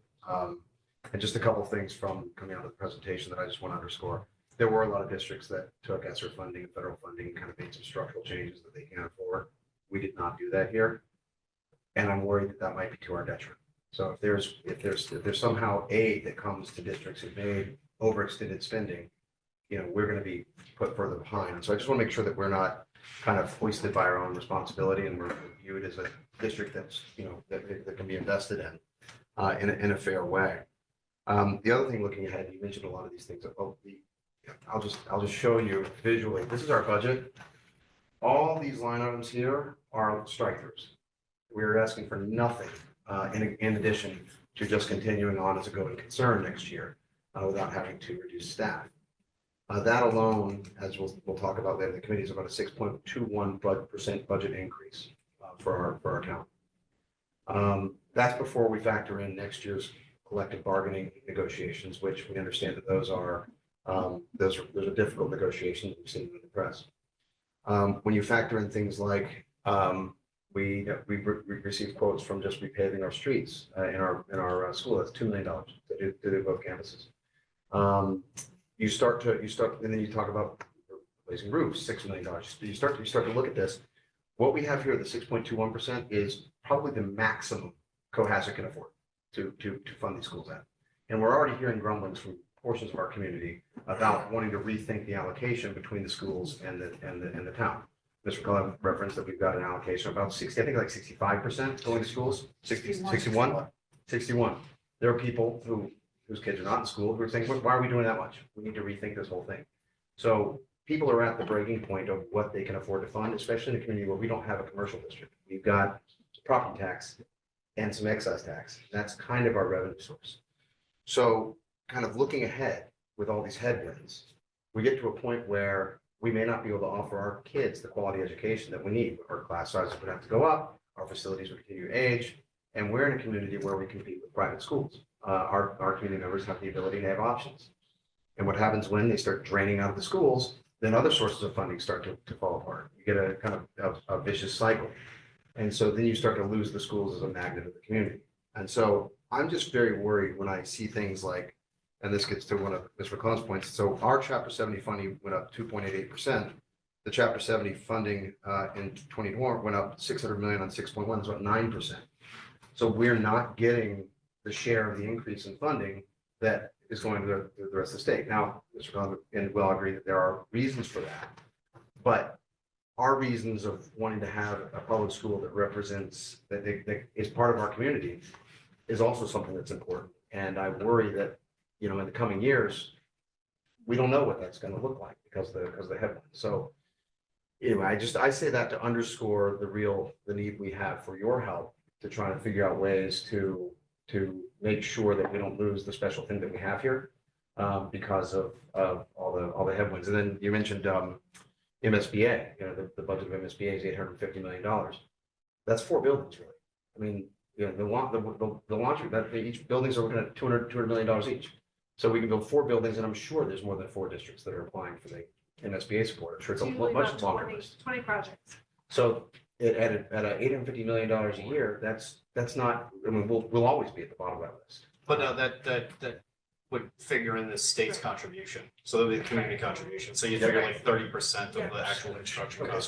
so it's more than that. That's fair. So, but in any event, it just feels like, I think, I'm taking long circuitous route back to Mr. McCollum's point, a real investment in education is probably the point where that's an important thing for our state and certainly for this community. We're very close to an inflection point. So again, that's my diatribe for now. So again, I would thank you for all you do and for coming and for hearing us out. My own little therapy session there. So, Tim, if I could say one quick thing. and I'll Just as superintendent, first of all, thank you for your responsiveness and advocacy for Cohasset always. Just want to keep in mind the importance to continue to advocate for mental health resources for our students and for our adults in our community. That every dollar spent on that helps us do our job to educate the kids. We've seen it, and I know communities around us have seen it maybe even to a greater degree, but there's a real need for that. So just please continue to keep that in your scope. Sure. Thanks, everybody. Thank you. I You guys- have one question. And you may not have the answers. The sped the Special Education Reserve Relief Fund, which is something new this year that's coming out. End of April, beginning of May. Do you have any information on what that looks like? Percentage wise? That's for the inflation rates for, or the increased rates for private schools. Right. Right. So of course, we're supposed to help offset that 14% increase we had in our tuition. Right. But it, like, we're trying to budget and it's getting close to the end of the school year. Can we come up with a budget? And it's just kind of, we can come up with a. Yeah, we know we're getting something, but We're we getting don't. something. We can just We do don't- it. Yeah, let's ask Bessie, because I haven't Right. seen, have you guys been briefed on that? And because it's coming in May, it's hard to budget around that. We Right. know it's a number and we're tight.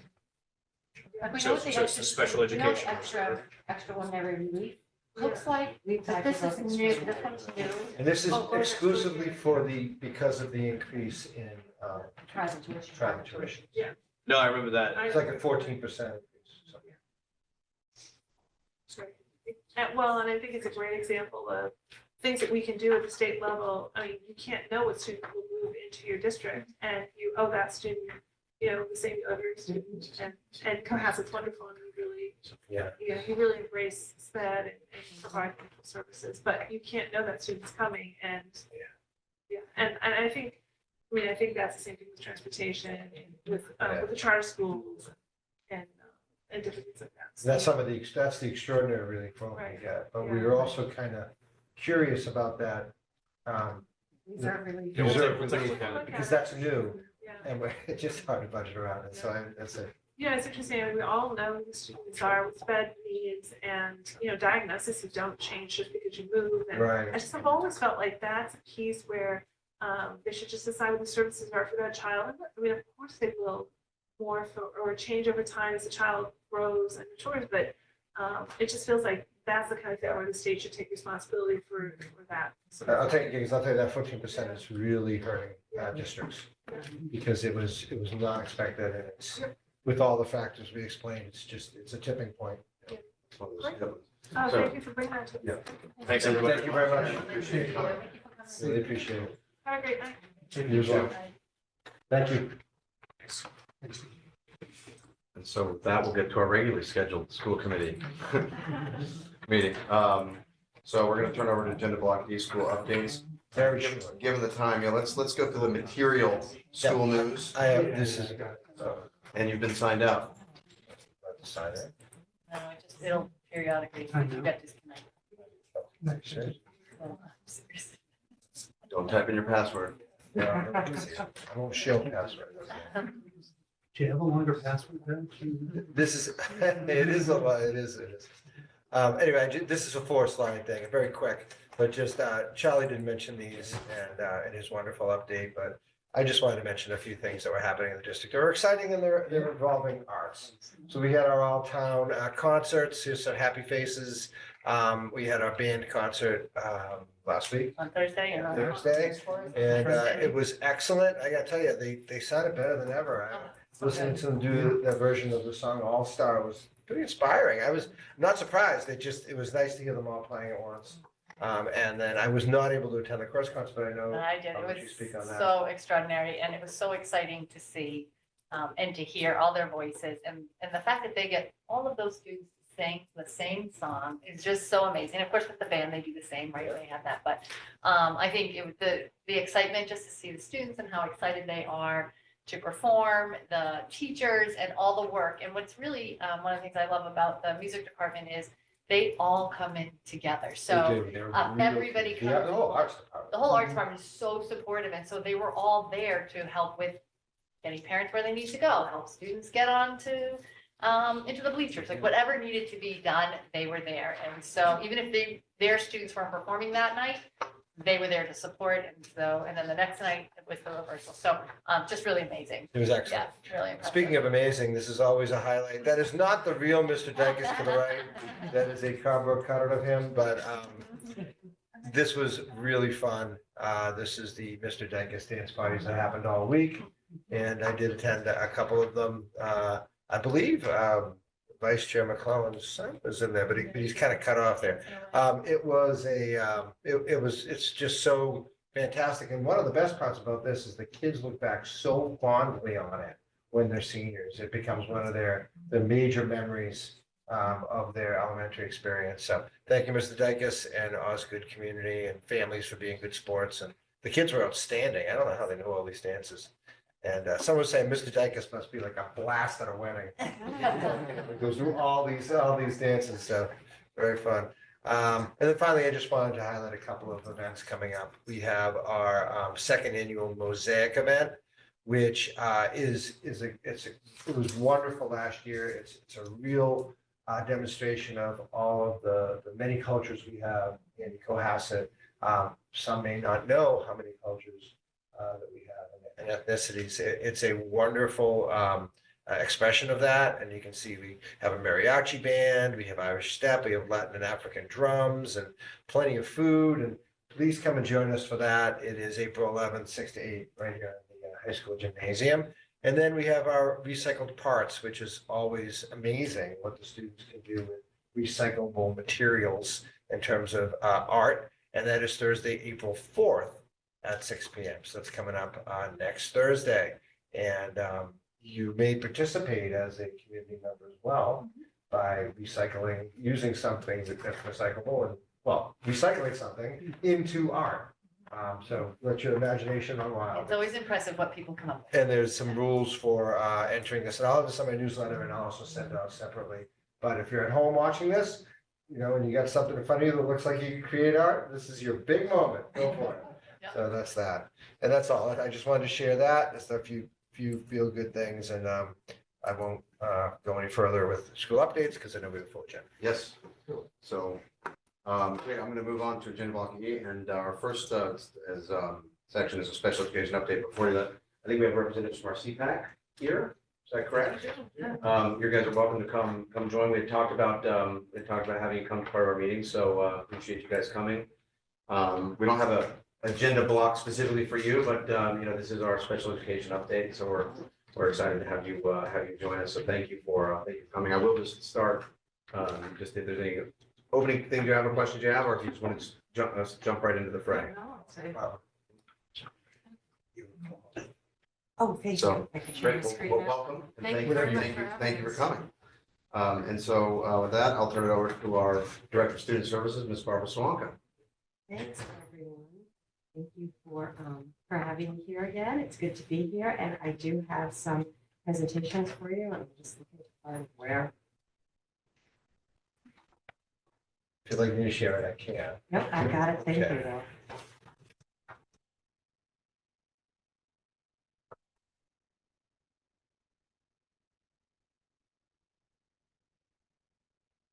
So, the school committee presentation for tonight, I would like to start with.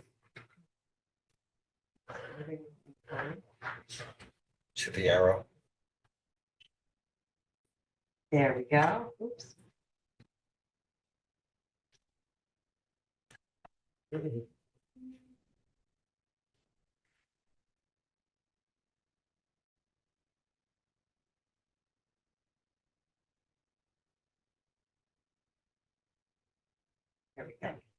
All right. So that was actually me yesterday reading at the Osgood in Mrs. Sullivan's class with the first graders. We had a great time together. Just brought me such joy to be there with them and read the Olivia book. And they were just such a pleasure to be with. They were so excited about the story and they had such great questions and they all wanted to interview me at the end. It was so much fun. That's a blast. So I just really wanted to open with that because that is the good stuff. That's what we're all really here for, and it was wonderful. So one of the important things that I want to talk about tonight is that every year coming out from the state, we have our special education determination rating. And this year, we had a difficult time with our special education determination rating, and we've been working on this with the full support of Vice Chair McClellan and Superintendent Sullivan. And we've been working on this for pushing 2 months now, honestly, working really hard on this to understand this and figure this out. We have always met requirements in our special education determination rating. And this year, when we got our rating, and there are 4 areas for it, there is a meets requirements, there is a needs assistance, there is a needs intervention, and there is a needs substantial intervention. And when it originally came out, Cohasset fell into the needs intervention category, which was shocking for us. Mhm. And Superintendent Sullivan and I put our heads together, and it really looked like, from the rubric and from all of the ratings and everything, that there were mistakes.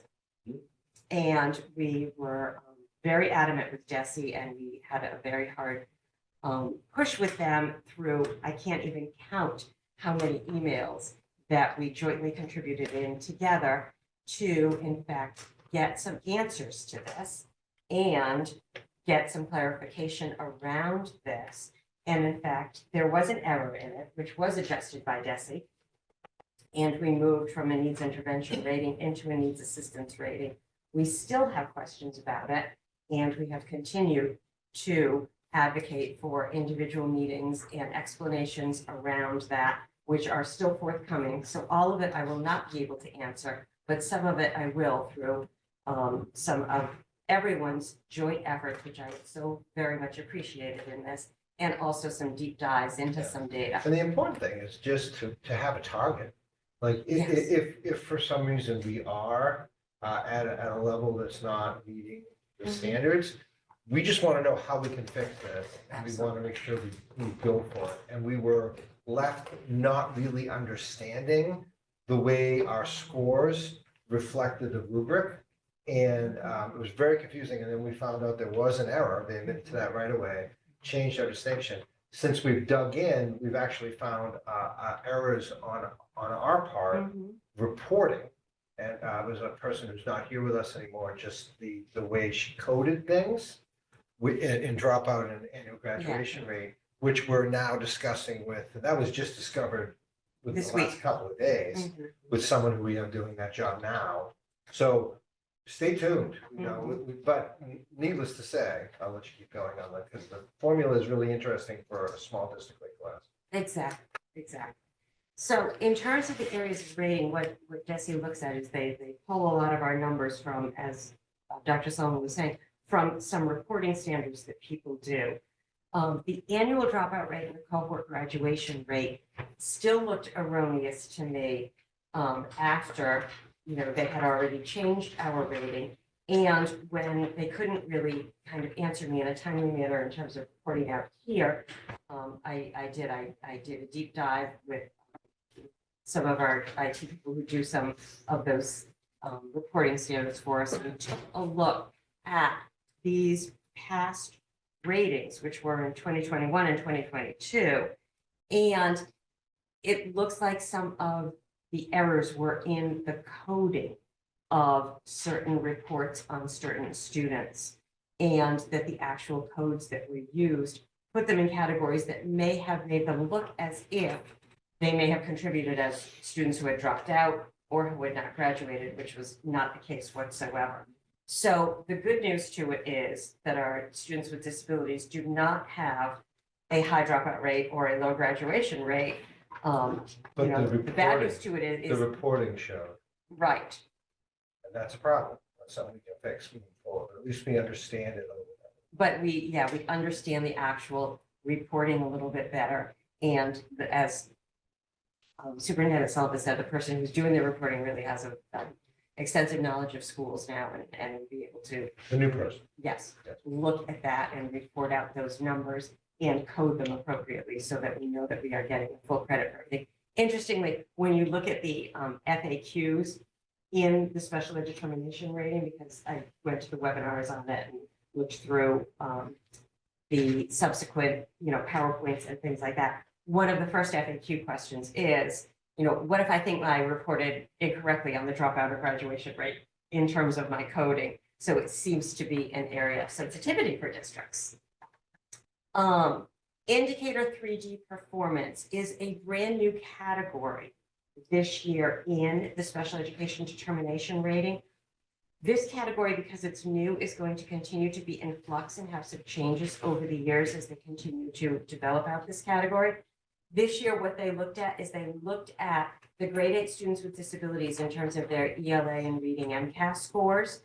It is an area that we are aware of that we want to further develop. It is an area in which we lost some points, and we're going to talk about that in our Student Opportunity Act. Because Dr. Scollins and myself and Mr. Roberts, we all, worked on this together. And this is an area that we, as Superintendent Salva said, we want to know the areas. This is an area that we know, we have had eyes on it and have been working on it. We are continuing to do so, and we're going to explain that in the Student Opportunity Act as we continue to develop in this.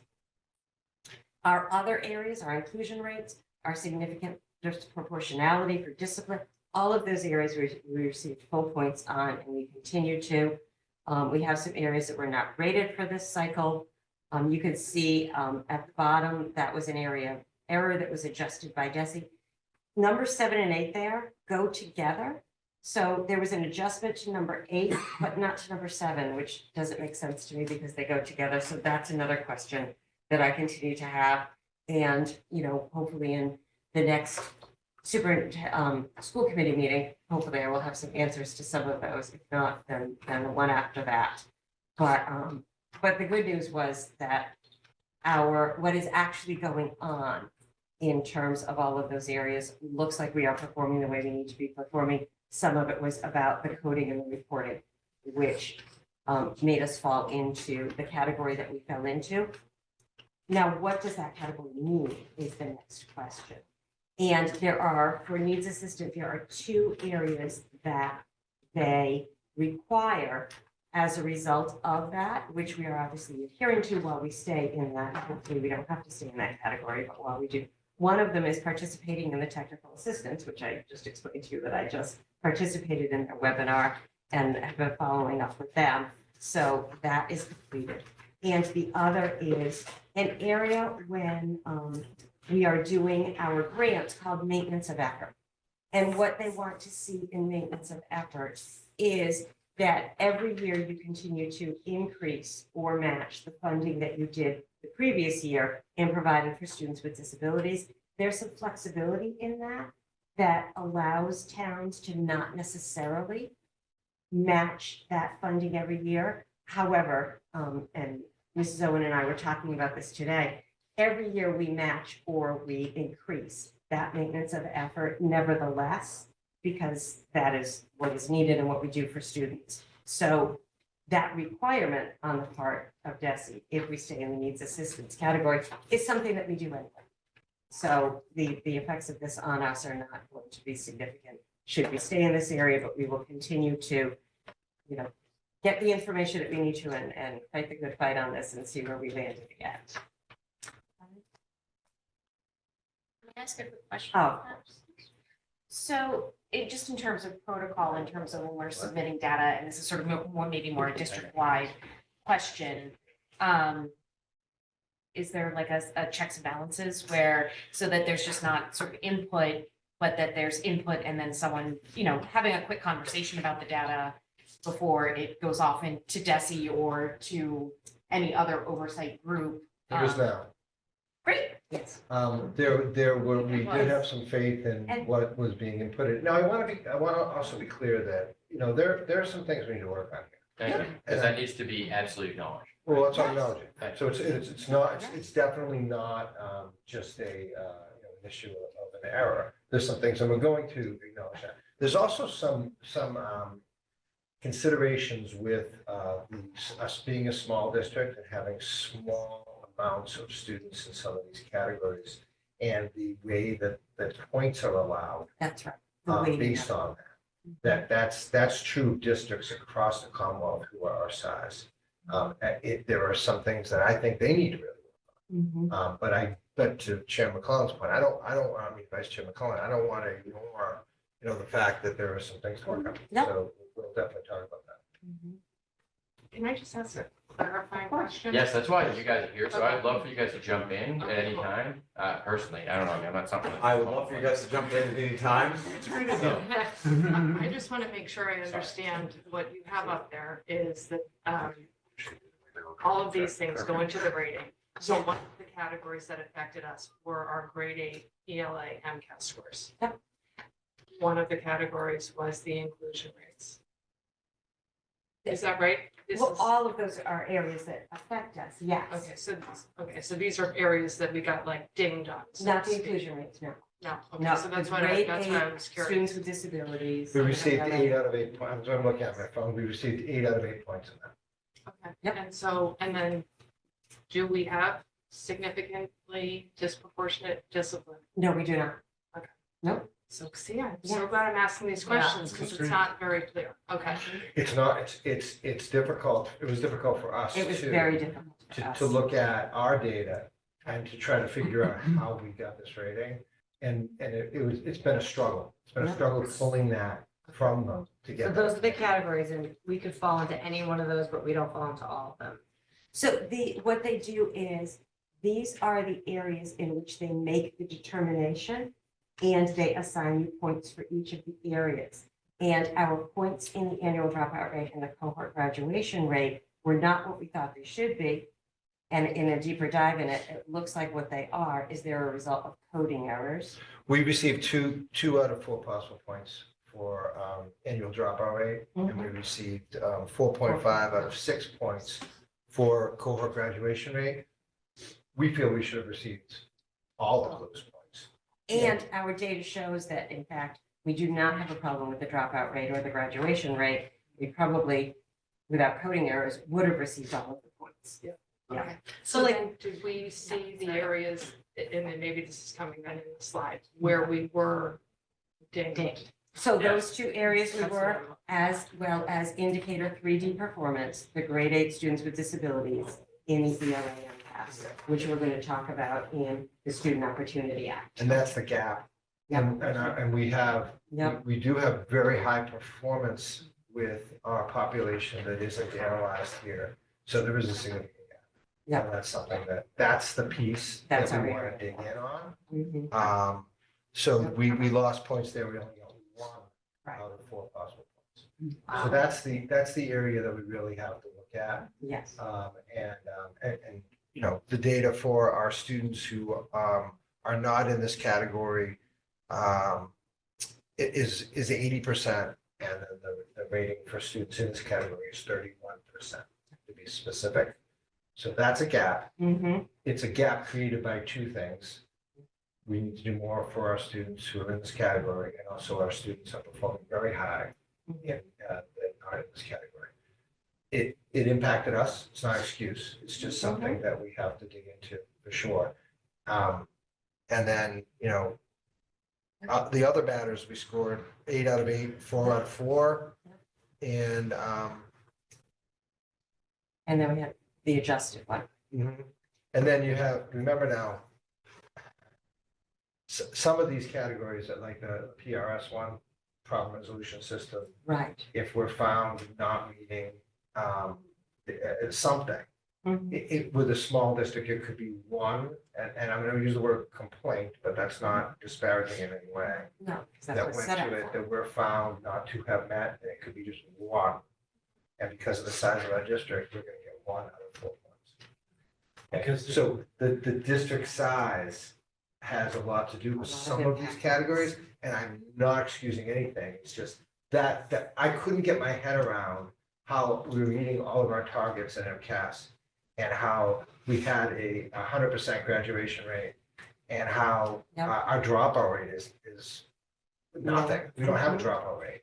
And how these were the categories, but yet this was our score. And now I have a better sense. And it wasn't until just like the other day, we actually got that information. And it Yep. wasn't for lack of effort. And we do have work to do. And you're gonna see it in the In SOA the in SOA. a minute. But I just, you know, I want to be totally transparent with the data. Yeah, I mean, we were found, there was a finding of non-compliance with the problem resolution system, and that is what dinged us the most. And it was 1 out of 4, and that was, I mean, that's a problem. That So, and- but, you know, And it's, indicator 3D as well. which was a new indicator. A So new that was something different from previous years. So that Absolutely. was something that perhaps we couldn't have prepared for. Yeah. But, you know, The way it says is for that category, the PRS, it standardizes the way we think about complaints and finding about compliance. That's an example. 5 findings in a small district is different than 5 findings in a very large district. Cohasset, as he said, had a single finding which brought our rate to 4.4, which gave us 1 out of 4 points in that category. I'm just trying to differentiate between, whatever you want to call it, complaint or grievance and finding. So just because something is made doesn't mean that there's a finding, but there was a finding in this Right, case. but the So- finding in our district, if there is a finding, Yes, has a major impact on that particular category.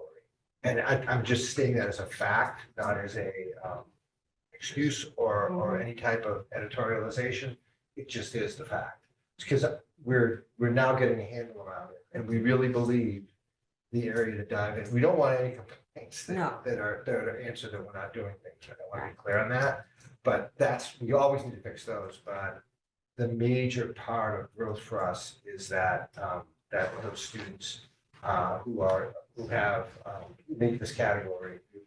And in this case, it was accepted by the DMV. Yep. And the way I understand it, they move around. So the other thing to that, I guess that one thing that really hurts us, one complaint can hurt us. How many complaints were filed? So one complaint was filed and it was found to be in the family's favor. Well, One category of it. right. So I would say yes, but Yes. it wasn't like a complete non-compliance with the complaint. Yeah. So But it that was was my other 100% question. of Is if complaints. there are It's 6 another complaints one. made in one complaint and only one, if I find one finding, still we have to fix that. But it does have a very detrimental effect on a small districts. And that's right from Nessie. And I just read it to you, it's their description. Which means we should never get complaints in the first place because they really affect us. Well, we don't want them. We don't want them. No one wants them. We want to resolve those ahead of Yeah. time. But in that area too, I will be honest with you, because the second to the last bullet and the last bullet are connected to each other. Mhm. So for them to come back and say to me, the last bullet, we made an error and gave you another town's rating, They and did. we fixed it.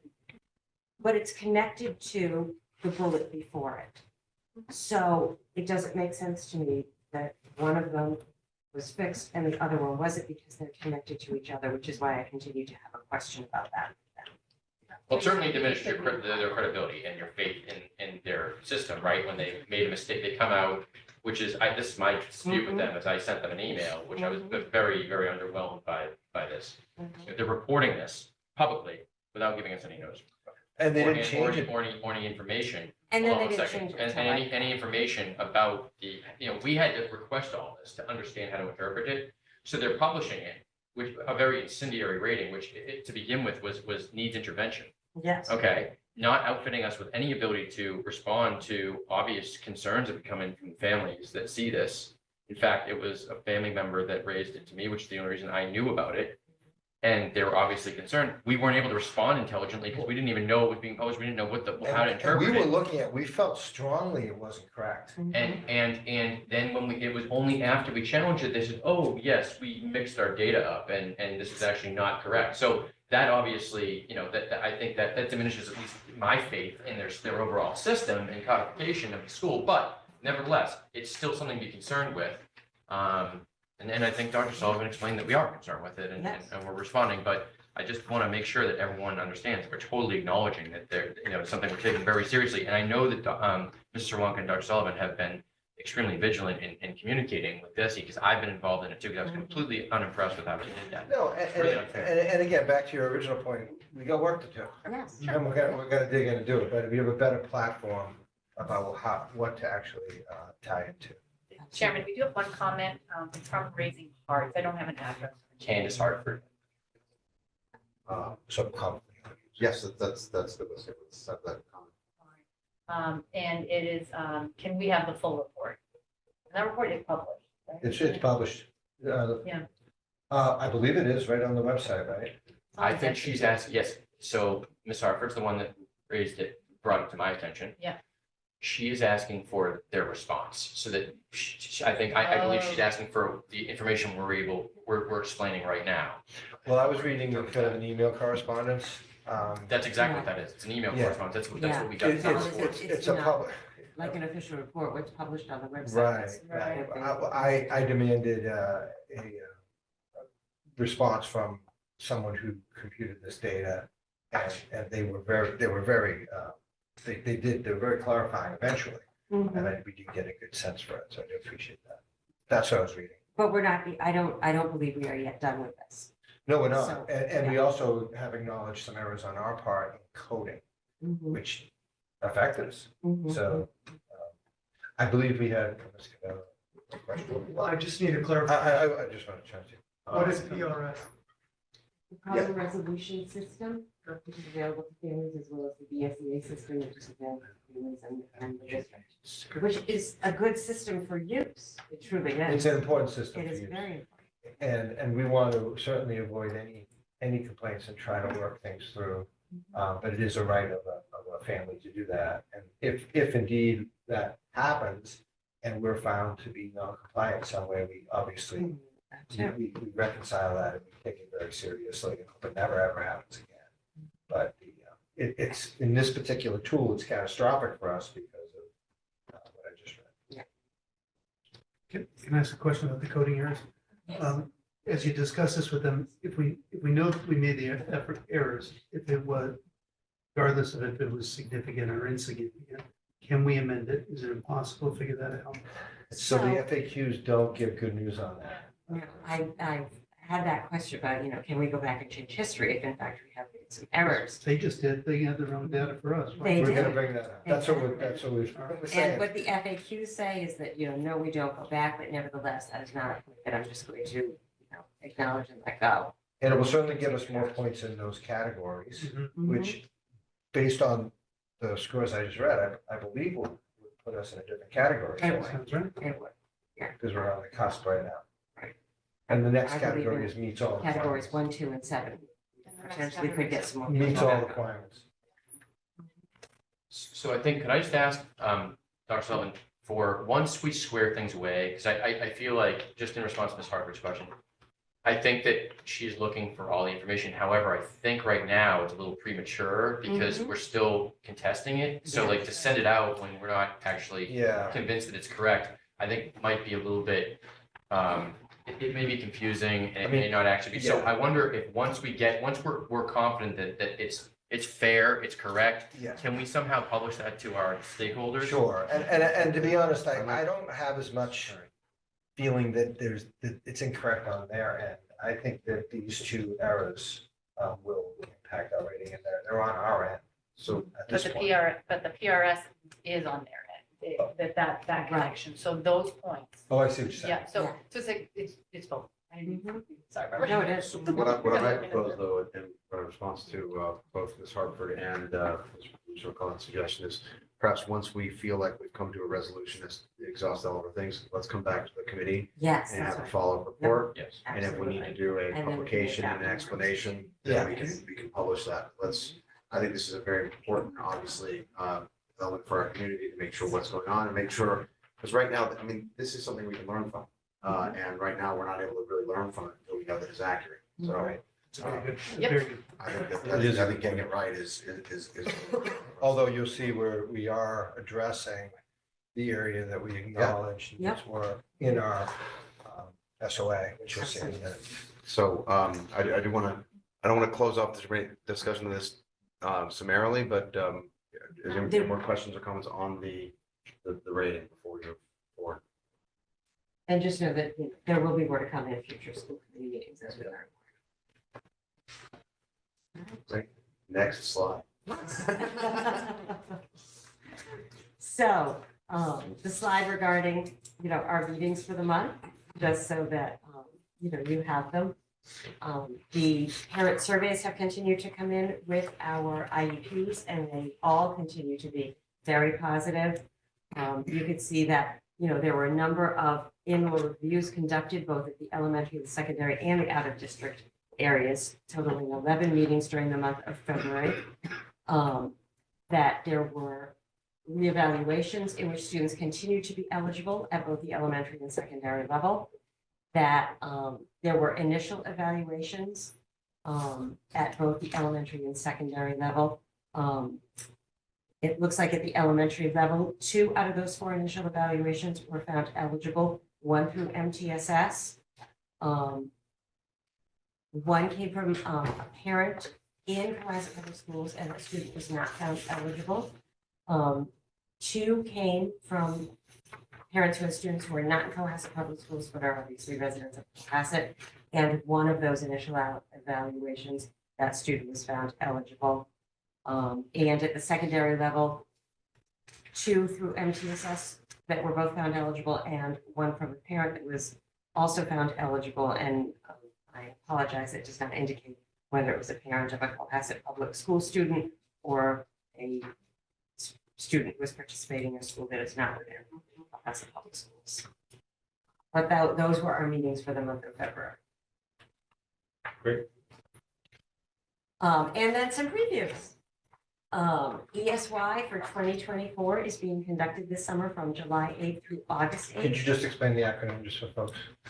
The extended school year program for the students who within an IEP team meeting are found eligible for needing extended school year because they suffer significant regression and recoupment time post breaks in education such as long weekends and vacations. That program will run from July 8th through August 8th, Monday through Thursday, as it always does, 8:30 to 11:30, as it always does. The schedule for it is being compiled as we speak. It's been being worked on last week and this week and continues to be worked on. We will get it out to everyone just as soon as we can. We know that you're all trying to plan for camps and summer vacations and things like that. And we will share our final ESY schedule with you just as soon as we can get that out. You should be hearing, in your IEP meetings, if your child is qualifying for ESY, and then you will be hearing from us regarding their individual schedules. The new IEP, we are continuing our training through our staff department meetings. We will continue them in the month of April, and then we will have some PD opportunities as well in May and June. In May, from now interim commissioner Russell Johnston, who was our commissioner for the area of special education before, but he committed then to coming up to us in May and presenting on the new IEP, which he will be doing, and our PD opportunity with Alan Bloom in June. That IEP training we conducted in February too with our parents through CPAC, and we will finish that in our April CPAC meeting, which is going to be coming up, if you want to give a little plug for that. April 4th, Yeah, 11 o'clock. save the date. Exactly, same place, same time, hybrid. Yep. And also, a co-teaching model has been in our district at the secondary level for a number of years now. That is a formal model of co-teaching in which both a special education and a general education teacher teach together in the same classroom, and there is a lot of PD and preparation work for that to actually happen. This year, what we did was we brought it down to the Joseph Osgood School to start building that up toward our middle school and high school where it has been for a while, with great success and opportunities for teachers and students there. And we are looking to start a training this spring to start implementing that as the students segue from the Osgood into the Deer Hill, and bring it all the way up to the high school, the middle school and high school where it already exists. So we're very excited to be able to bring that PD opportunity and that model all the way through our school system. So that's starting in the fall. So it will be starting in the fall of the Deer Hill. Yes, it will. The training is actually All going to grades? start in April. And the grades are still to be determined. It will definitely be starting at third grade. But when I spoke to the Deer Hill staff in their last staff meeting, I said to them, it absolutely will be starting in grade 3, but it has the potential to start in other grades. We don't necessarily have to build it 1 year at a time. If there is great excitement and opportunity and teachers at the 4th and or 5th grade levels want to start it, early, then they are absolutely able to jump in and start with us. That is really great. My question is, are we hiring more special educators? We actually do not have to. So we have right now a special educator for At each each grade grade level level. who have caseloads. And they will be able to go in just for And, English. and we work with Shannon Perillo, who comes to us and does the training from Seaside Consulting. We work with her on scheduling and how to do all of those things. She did a wonderful job for us at the Osgood. We fully implemented it without new staff and still all kids getting all of their services. And we will do that at the Deer Hill too. It's great. I really hope it can be in all three, selfishly, all three classes at the Deer Hill, so my son has it, but it would be great if it could be in all, because those older kids or for them to miss it for 2 years and have to wait, but. It's a good program to invest in. It really is. I taught in a co-taught class and it was awesome. It really is. Especially when you have big class sizes, you can really Yeah, we've had great success. with split it. your classes and it's awesome. Do all kinds of things. Yeah.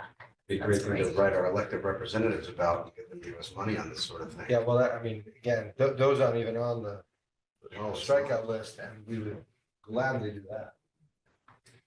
But that is my presentation. Great. I will stop my share. People are. Just Davis, Brian, can you just repeat the CPAC meeting for April? When is it? I was just, April 4th, 11 o'clock. Save the date. I'll actually, Actually, before we move on, well, just if you could stand and state your name. and address for- Sure. for the record. Jay Canadella, I'm at 249 Beechwood. Jay? And my daughter is Portia Canadella in Deer Hill. And I just had a couple of questions. How can we be assured that tight budget numbers don't affect placement decisions for special education students as far as placing them outside of the district, if the district will lose that money?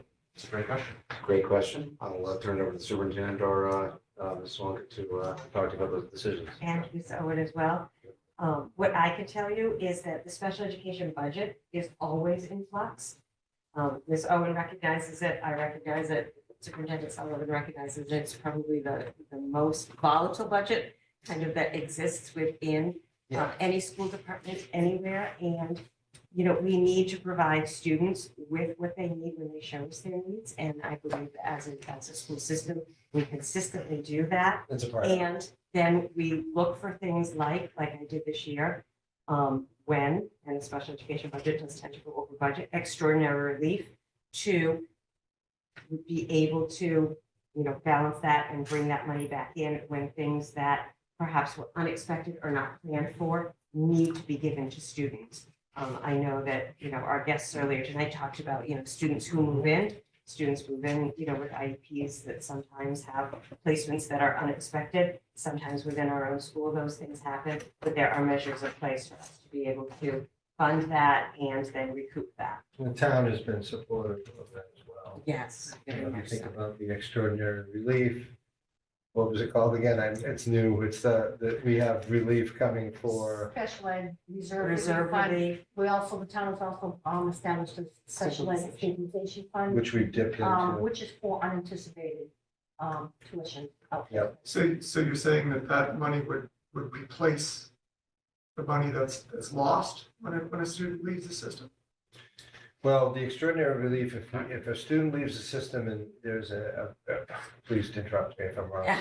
and there's a high tuition rate, that is just, it can be really crippling for a small district and really hurtful. Right. We would use that, and that would allow us to continue our budget, because that relief would go towards that. Sure. But we're always looking at making sure we fill our needs for our special education students, and the town is very committed to helping us with that. So far, we've been pretty fortunate with it.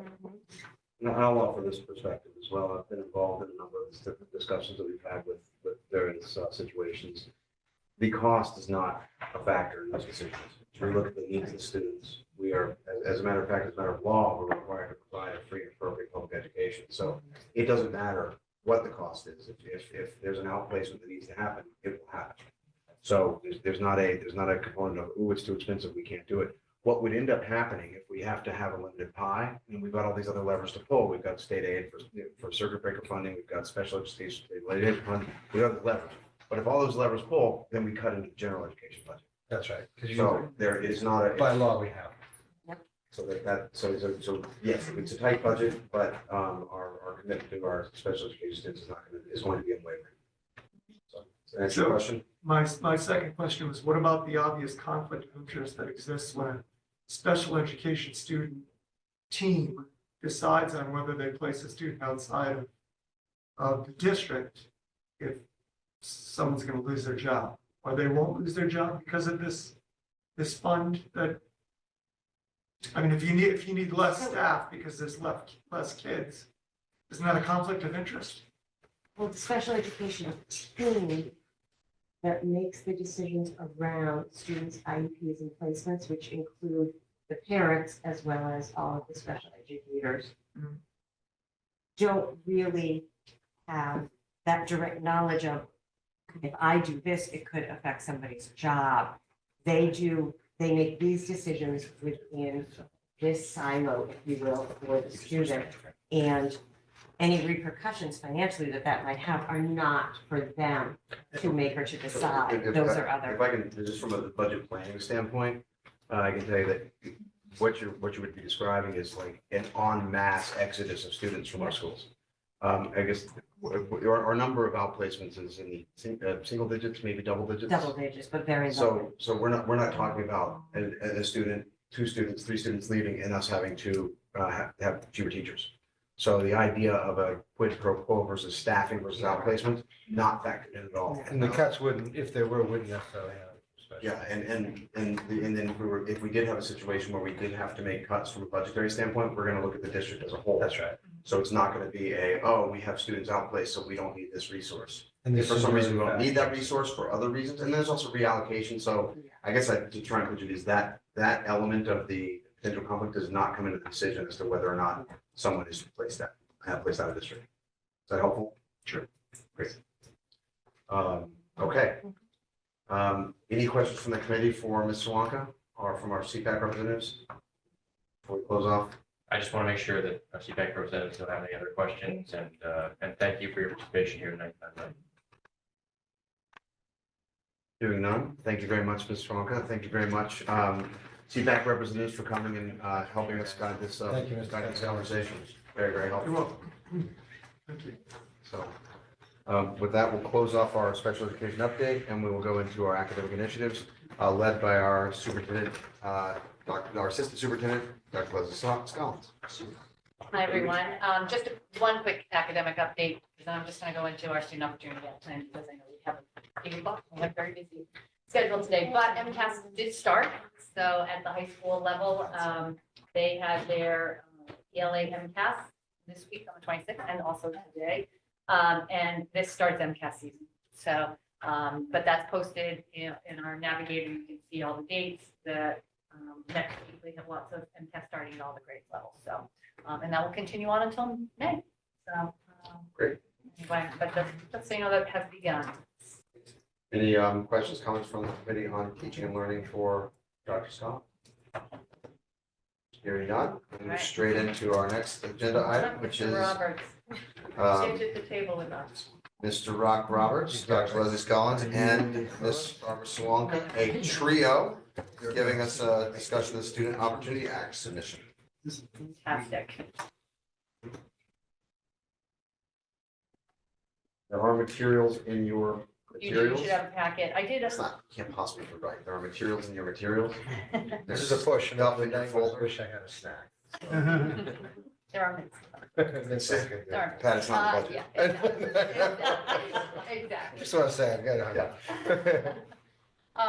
And so, we have our Student Opportunity Act, which SOA, and you did hear Senator O'Connor talk about that. And he did actually talk about the funding mechanism for that. And we do not really get any funding for this. We do not fall into the category. Originally, when this was enacted, there was no money to be had, but then they did throw us about $5,000, which was nice. They do expect us to use the increase that they give us per pupil to fund whatever we're going to do, but there isn't really any set budget for us for what we need to do. So I just thought I'd start with that part of it. And then, so really what we're going to talk about is what is our plan? And so myself, Ms. Swanka and Mr. Roberts all work together to create our SOA, which is a 3-year plan. We'll be finishing up our most current SOA. But just for a quick overview of the historical on this, it was enacted in 2019. And its purpose was really to reduce the achievement gap in particular for specific targeted groups. And they are, the intention was for you to use evidence-based programs and really to create some ambitious 3-year targets for your targeted specific subgroup. And so our current SOA has been in place. This is our 3rd year of it. And we were looking at students with special needs. And we were looking at our MCAS scores in ELA in particular, and we were looking at those 3rd grade and above. And then also looking at our students with specific learning disabilities in the upper grade and kind of looking at what is their trajectory for them and how could we reduce that gap for them. And so DESE has given you several categories and they continue to do that in the new plan, but they ask you to kind of look at these categories and choose one. You could go outside of that, but we really felt like we really needed to look at our literacy and our early literacy. And so we chose to work on that for our pre-kindergarten elementary grades with the category. And so we decided that we would look at the Joseph Thomas School because that is where our youngest students are. And we wanted to focus on our multi-tiered systems of support, or MTSS, to target instruction and foundational reading skills, look at specific interventions on targeted skills based on need and progress monitoring, and really look at our early literacy. We took an approach that we were looking at all students because we really knew that we needed to do something with our literacy program. But for specifics around the SOA, they specifically wanted us to look at, from their perspective, our students with special needs. And so the progress that we've made in our current SOA is that we've improved our data systems to inform our teaching and learning. We have added some other measuring tools that has really helped us with our data. We have unified our MTSS process, and we are looking at how it translates from school to school, how are the forms set up, what is the process that happens within those meetings, and so on. It's really been instrumental in making that happen. We have provided professional development on literacy instruction and interventions over the past several years. And then we also have implemented some evidence-based literacy tools and assessment tools, I already mentioned already. And we added staffing. And so although this was specific to reading, I did list out everyone that we have added because it does impact our ability to do what we want to do in our next SOA. But we have added 0.5 reading and math specialists at each elementary school, a full-time education reading teacher at the Deer Hill Elementary School, and then full-time interventionists in both math and a middle school level. And in addition to that, we had training for both our general and special education teachers related to enhancing our instructional practices for the Christian model. So then looking at the current SOA, we kind of just threw out some bullets of flows and grows. With the current SOA, we did reduce performance gaps between all students and students with disabilities in grades 3 through 5. We implemented practices better designed to meet the individual needs of students. The percentage of students meeting or exceeding expectations on MCAS has grown with each grade in both ELA and math. But with all that said, we still have gaps in ELA and math in terms of all students versus students with disabilities in grades 3 through 8. So that's really become kind of the focus as we move into our next SOA plan.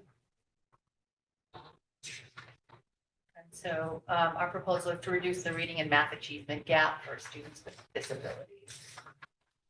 And You did. I am so sorry. You did a really good job. I realized that as I was talking. So I'll continue right here and you just jump in. I apologize. So when looking at the new SOA and their plan, they gave us about 10 categories that you could look at. And also they gave us some heat maps around what they determined as some of the gaps that exist. And so the one that Mr. Roberts just talked about is that looking at our students and the differential between our general ed students and our students with special needs when it came to looking at our MCAS scores. So that's our focus. And so there were 3 objectives that you could choose from. We chose objective number 2 from them, and that is to promote deeper learning so that all students engage in grade level work that is real world, relevant, and interactive. So it's kind of that overall umbrella, and within that are focus areas, and then your evidence-based programming. So we have chosen 2 focus areas. The first one is to select and skillfully implement high quality and engaging instructional materials that support culturally and linguistically sustaining practices and foster deeper learning. Again, sticking with what we've already done in our current SOA, which is a comprehensive approach to early literacy. So we're going to continue that because we feel like we still need work to do and didn't see a need to veer off from that, but to actually continue to grow it. And also a continuation of what we've already done in our current SOA, but to fine tune more is the use of the MTSS process to implement academic supports and interventions that provide all students, particularly students with disabilities, multilingual learners, sorry about that, equitable access to deeper learning. And in particular, looking at high-level practices for our students with disabilities, and then also a collaborative teaching model. And what's really important here is that the individual MTSS teams have grown so much at each school in terms of that 2-year subcommittee work that we really did on looking at our DCAP and revising that, and having individual school-based or level-based, I should say, in elementary and secondary DCAP as well.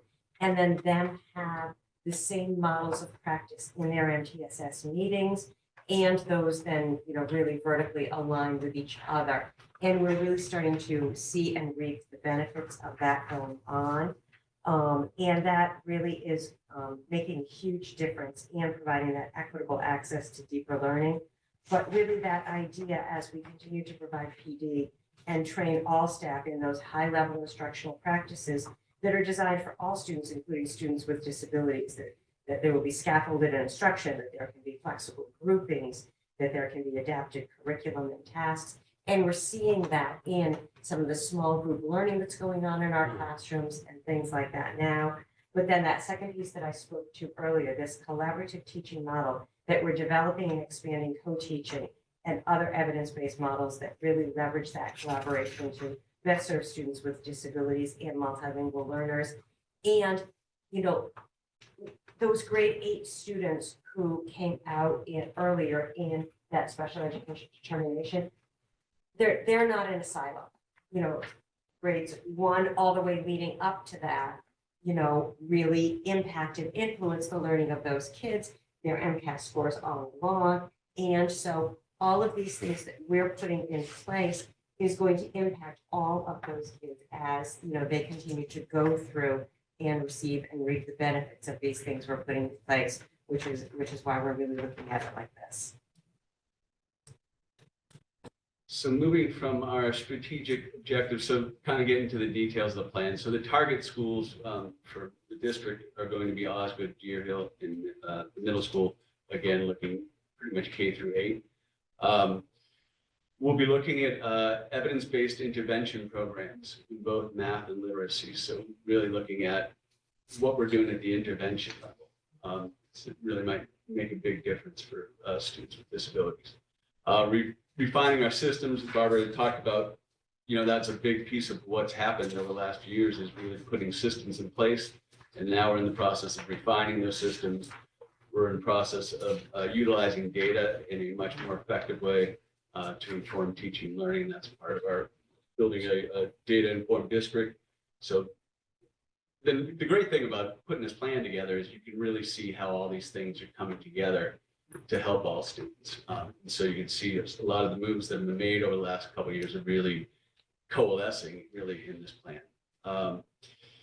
MTSS, that process to continue to improve upon it, especially when we're looking at district and building-based data teams, which is something we're even looking at. We're building that out now as we speak. As Barbara mentioned, the co-teaching grades 3 through 5, really working to create systematic data analysis and data protocols and dialogues for data so that we're doing the same sort of thing, we're following the same sort of process, at all different levels, at the district level and at the building level. And then looking at our assessments, so we'd like to conduct an assessment audit to see that the assessments we're using are the right assessments to use, whether that's in the screening process, the progress monitoring, or the kind of end assessments. And so our plan really is around a literacy and math intervention plan. So we are going to explore, pilot, and implement tier 1 and tier 2 intervention programs. We have them now, but we want to look to see what else is out there. Research is constantly changing. And so we want to make sure that we have interventions and that we have a larger resource for those. And we're also going to investigate intensive tier 3 math intervention programs. We've hired a specific reading specialist for special education. We don't know exactly what is out there when it comes to a similar type resource, but we're going to look into that. We are going to provide professional development for all staff on intervention so that they really understand that tier 1, that core instruction, but then also our special education teachers, our reading specialists, make sure they all get what they need. We will provide coaching for our math specialists, reading specialists, and special education teachers on any kind of new intervention and or approaches to intervention. Like Mr. Rob talked about, we're going to conduct an assessment audit to make sure that we're using the best assessments that we can. And then we will continue to develop our multi-tiered support, looking at data teams and our data dialogue protocol so that we have consistent language across the buildings and will help support our students. And so the assessments here on this slide are basically what we're going to use to kind of look at our growth over the next 3 years. We have the larger kind of statewide assessments with the MCAS and ELA and math. We'll look at achievement and growth, and then our own district metrics, which take the form of our DIBELS and our iReady, both math and reading, and also using the MyPath, iReady MyPath at the elementary level, and seeing how kids are progressing there. And then we're making a lot of use with the Forefront data tools. So teachers now have the ability to actually look at a student's assessment and be able to almost create a pie chart of the standards to see where the kids are having trouble. So really actually making that a big piece of, what we're talking about when we're talking about interventions and things like that, really inform decisions. It's been interesting watching Rock do work to match iReady diagnostics with MCAS performance. And because it tells us a lot when they do line up for students about the next steps we have to take. And our custom district metrics may change over the course of the 3-year plan because that's one of the things we're going to be looking at. What else do we need to do? We don't want to over-assess our kids, but we also want to make sure that we're progress monitoring and that we're using the best assessments that we can.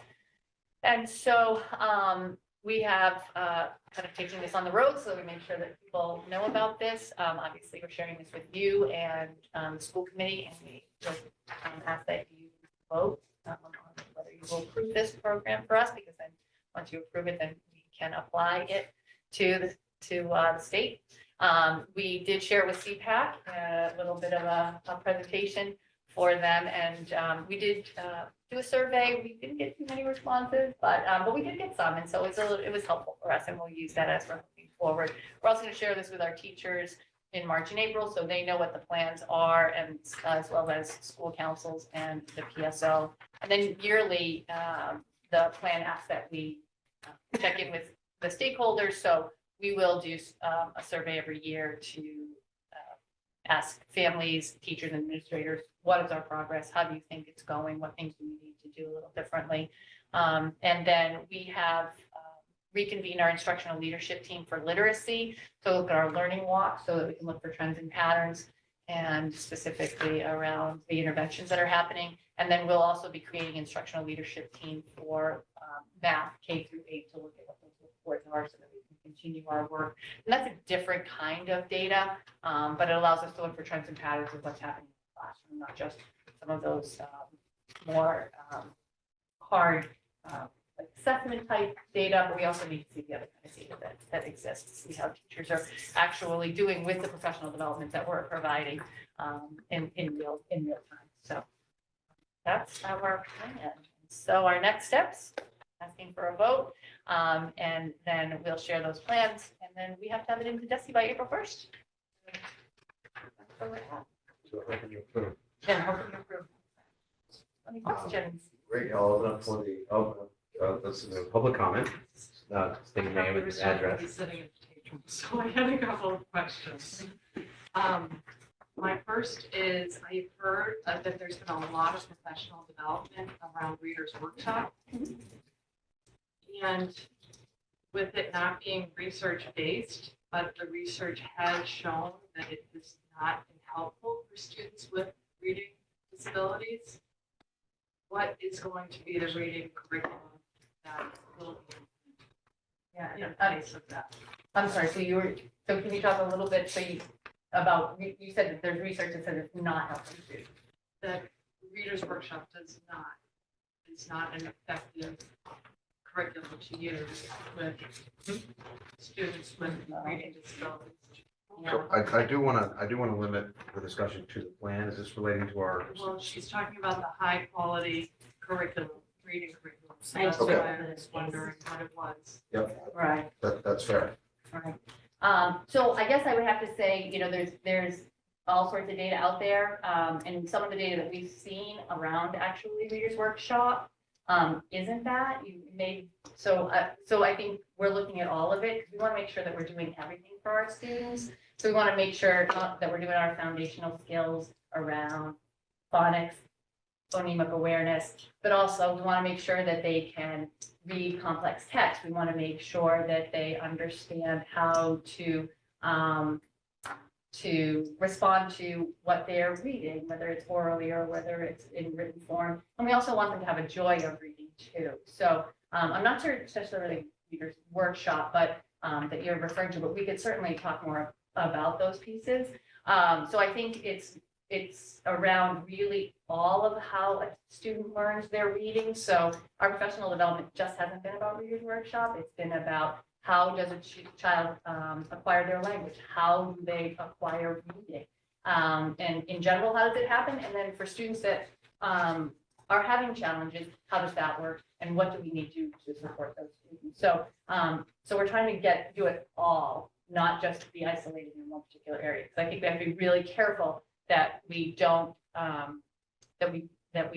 get too myopic on one particular way, because then if we were just to stick with just the coding, then we would lose a whole other group of students. So we want to make sure that we're doing all to respond to each individual student and their needs. Hope that answers your question. Ms. Bryan, can you just state your name and your address, Sure. just because it's the transcriber, like the person that helps us with the minutes. No problem. Allison Bryant, 44 Hall Road. And so then the other, in terms of MTSS, are we looking to do more at the lower grades like Osgood? When I look at some of the data that you provide, Barbara, readings, 3 were found in the middle school. Now, granted, there's all kinds of things that pop up in middle school. But we want to make sure that we're front loading, specific learning disabilities starting as early as possible, so that we're not spending all that money later.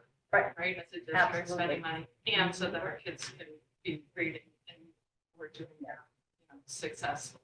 So is that part of the plan, is kind of front loading Osgood? So I think, yes, and really looking at intervention all along the way as to how we're going to intervene specifically for a particular student's needs. And so that's why we're digging even deeper to see what it is out there that we can have in our pool of resources. So our teachers, our general ed teachers, absolutely, but also our reading specialists, special education, everyone, so that we are targeting kids because we want to get them as early as possible. You're absolutely correct, right?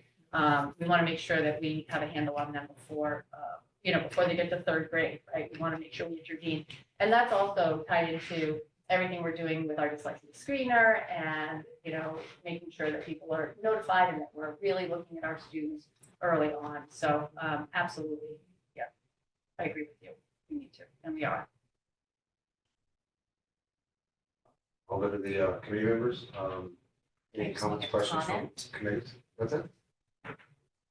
I have comments. Oh, just that I think when I'm looking at this, I appreciate the goal of closing the gap between our special education students and our regular education students.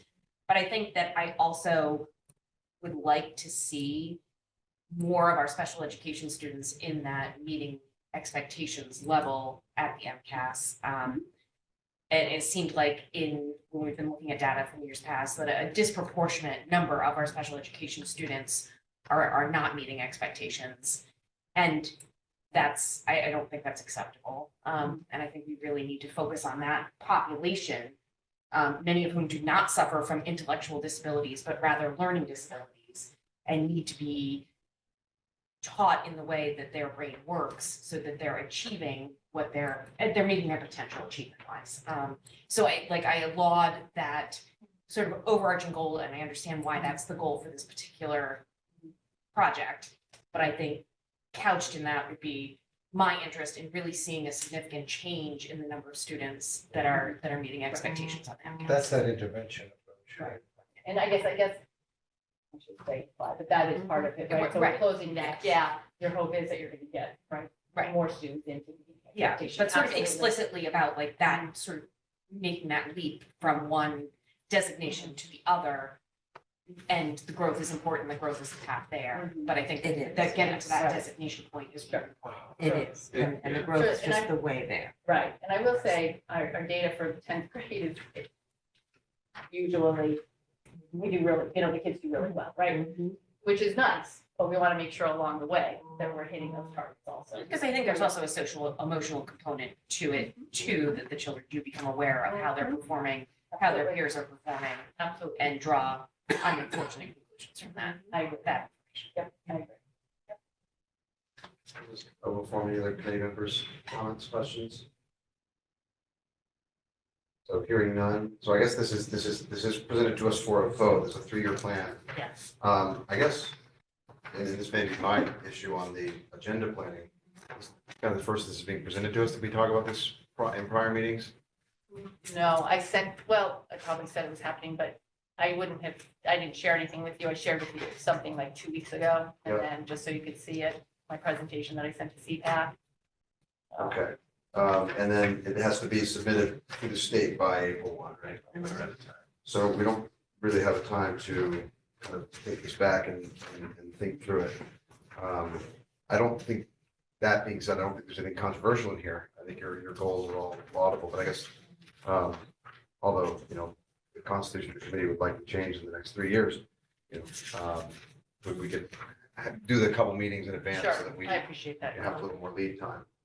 But if there's no questions, comments, I will entertain a motion to approve the Student Opportunity Act plan as presented to the meeting for years 2024, 2027. I saw a motion by Mr. Carr. Do I have a second to the motion to approve? Second. Second by Mr. McCollum. All in favor? Aye. All opposed? No. Motion carries unanimously. Thank you, Dr. Scollins, for the presentation. Actually, team, for Yeah, the presentation. I thank everyone. Very much appreciated, and I think this is a great plan, and please move forward. Thank you.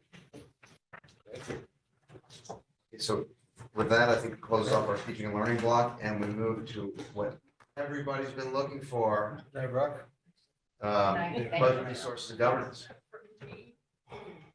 So, Ms. Owen, it's been a very easy and streamlined budget process this year, I think. Want to give us an update as to Absolutely. what's going on? Can you give me sharing capability? Yeah. Oh, I did. Now you do have it.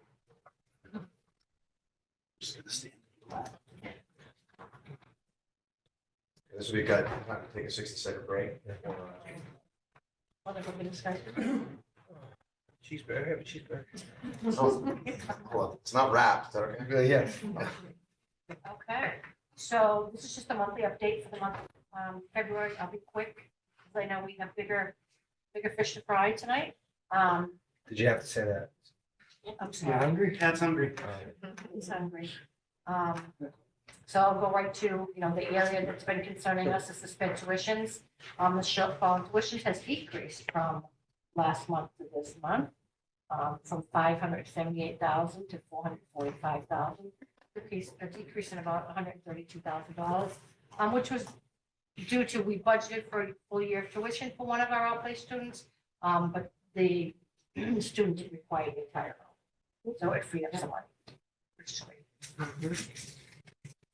So that I know is a big concern. We also have put in a formal request for spend stabilization fund for $200,000. We have to go for select board, I believe, and get their vote as well. We've already addressed the issue. Yep. It has to be approved at the select board. Again, school budget by school, what we spent, what we budgeted, what's encumbered and what's left. We are 66.67% through the year, and our budget is 65. So where it's that amount is growing, we're starting to close that gap. So we're watching that very carefully. And then looking at the circuit breaker. Circuit breaker, as we know, we get 75% reimbursement rate, and as they spoke tonight, you might, their interest from the state level is to increase that reimbursement rate, which would be tremendous. And then we have, this year we applied for the extraordinary relief for circuit breaker, which is a program that allows districts to claim the extraordinary relief when claimable special education costs exceed 125% of the previous year, which we certainly have done. Reimbursements will be paid out in May, and it cannot carry, so that will definitely help offset our budget deficit for this year, along with our spend stabilization fund. Excuse me. And then there's the new program, which is special ed reserve relief, which was put in place to offset a 14% increase to our private tuitions that none of the districts were prepared to absorb. So we also are waiting to find out that reimbursement will be made in May. And maybe after speaking with our representatives, they might have a little more insight because they've been very vague. Decibel, what a percentage, what it's going to look like. That the hopes is will help us balance our next year's budget. If that can be. That one, if you're allowed to spend it this year or next year.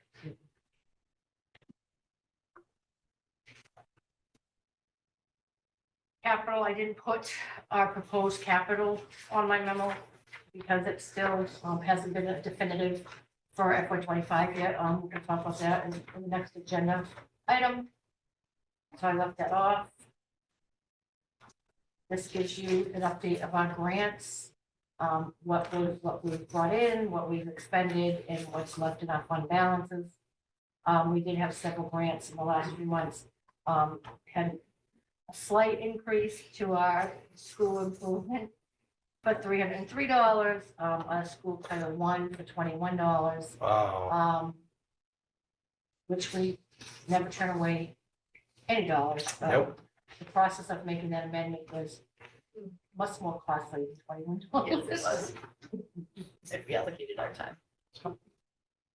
And then again, here are the February balances for our revolving accounts.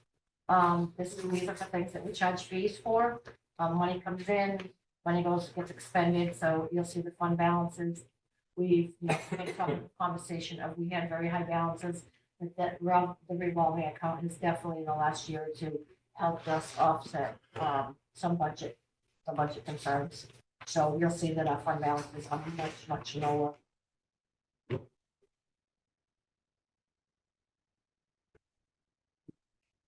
This is just, has not changed, our school budget by head count, FTE, and by category.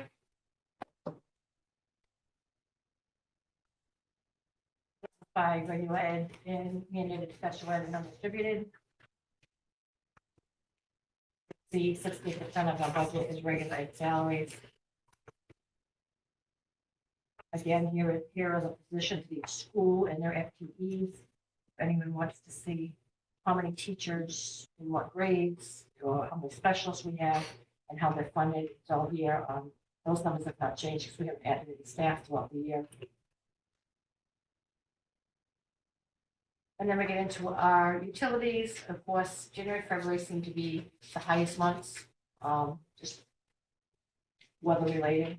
And so you can see, compared to last year, we're up in electric. And we're also up in the gas.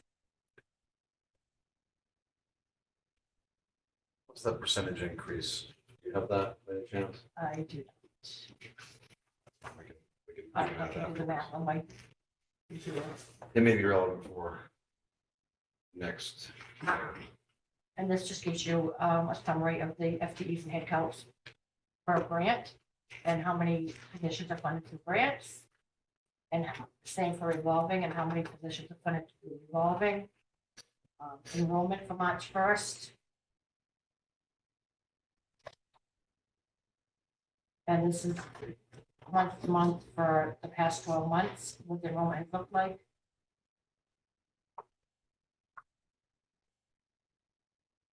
And then we just give them some summaries.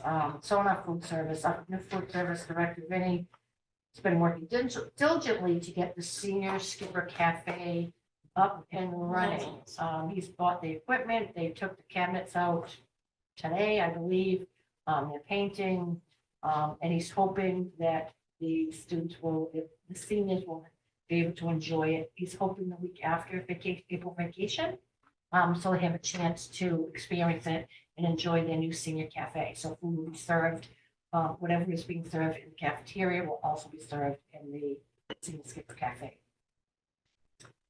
We added new signage at the elementary schools, which we saw in our subcommittee, which showcases the menus for the options for lunch and breakfast. Still improvements being made at the elementary schools. We went and had lunch there. It was very good. Definitely improvements. Transportation, our charging station is in, it's been commissioned. We're now just waiting for our training and the bus to be delivered. I know I've said that probably for the last 4 months, but it's coming. It's coming. It's electric. Facilities. Boogie, So- woogie, woogie. Facilities, this is false now. At the time of this memo, I was told that the middle school elevator was repaired and up and running. However, when they repaired it, they found something else wrong with it, so now we're still waiting for a part. At the point in this school year, the big concern is the special education, which hopefully we're just going to offset with our circuit breaker extraordinary relief and our special stabilization fund. The only other thing, update, I'd say we did go out to bid for Metco Transportation. The only vendor that applied or bid was Locomotion, which is who we currently have. And we're very happy with it. And we're very happy with them, so we were hoping that they would stay on. So we're gonna be with them for 2 more years.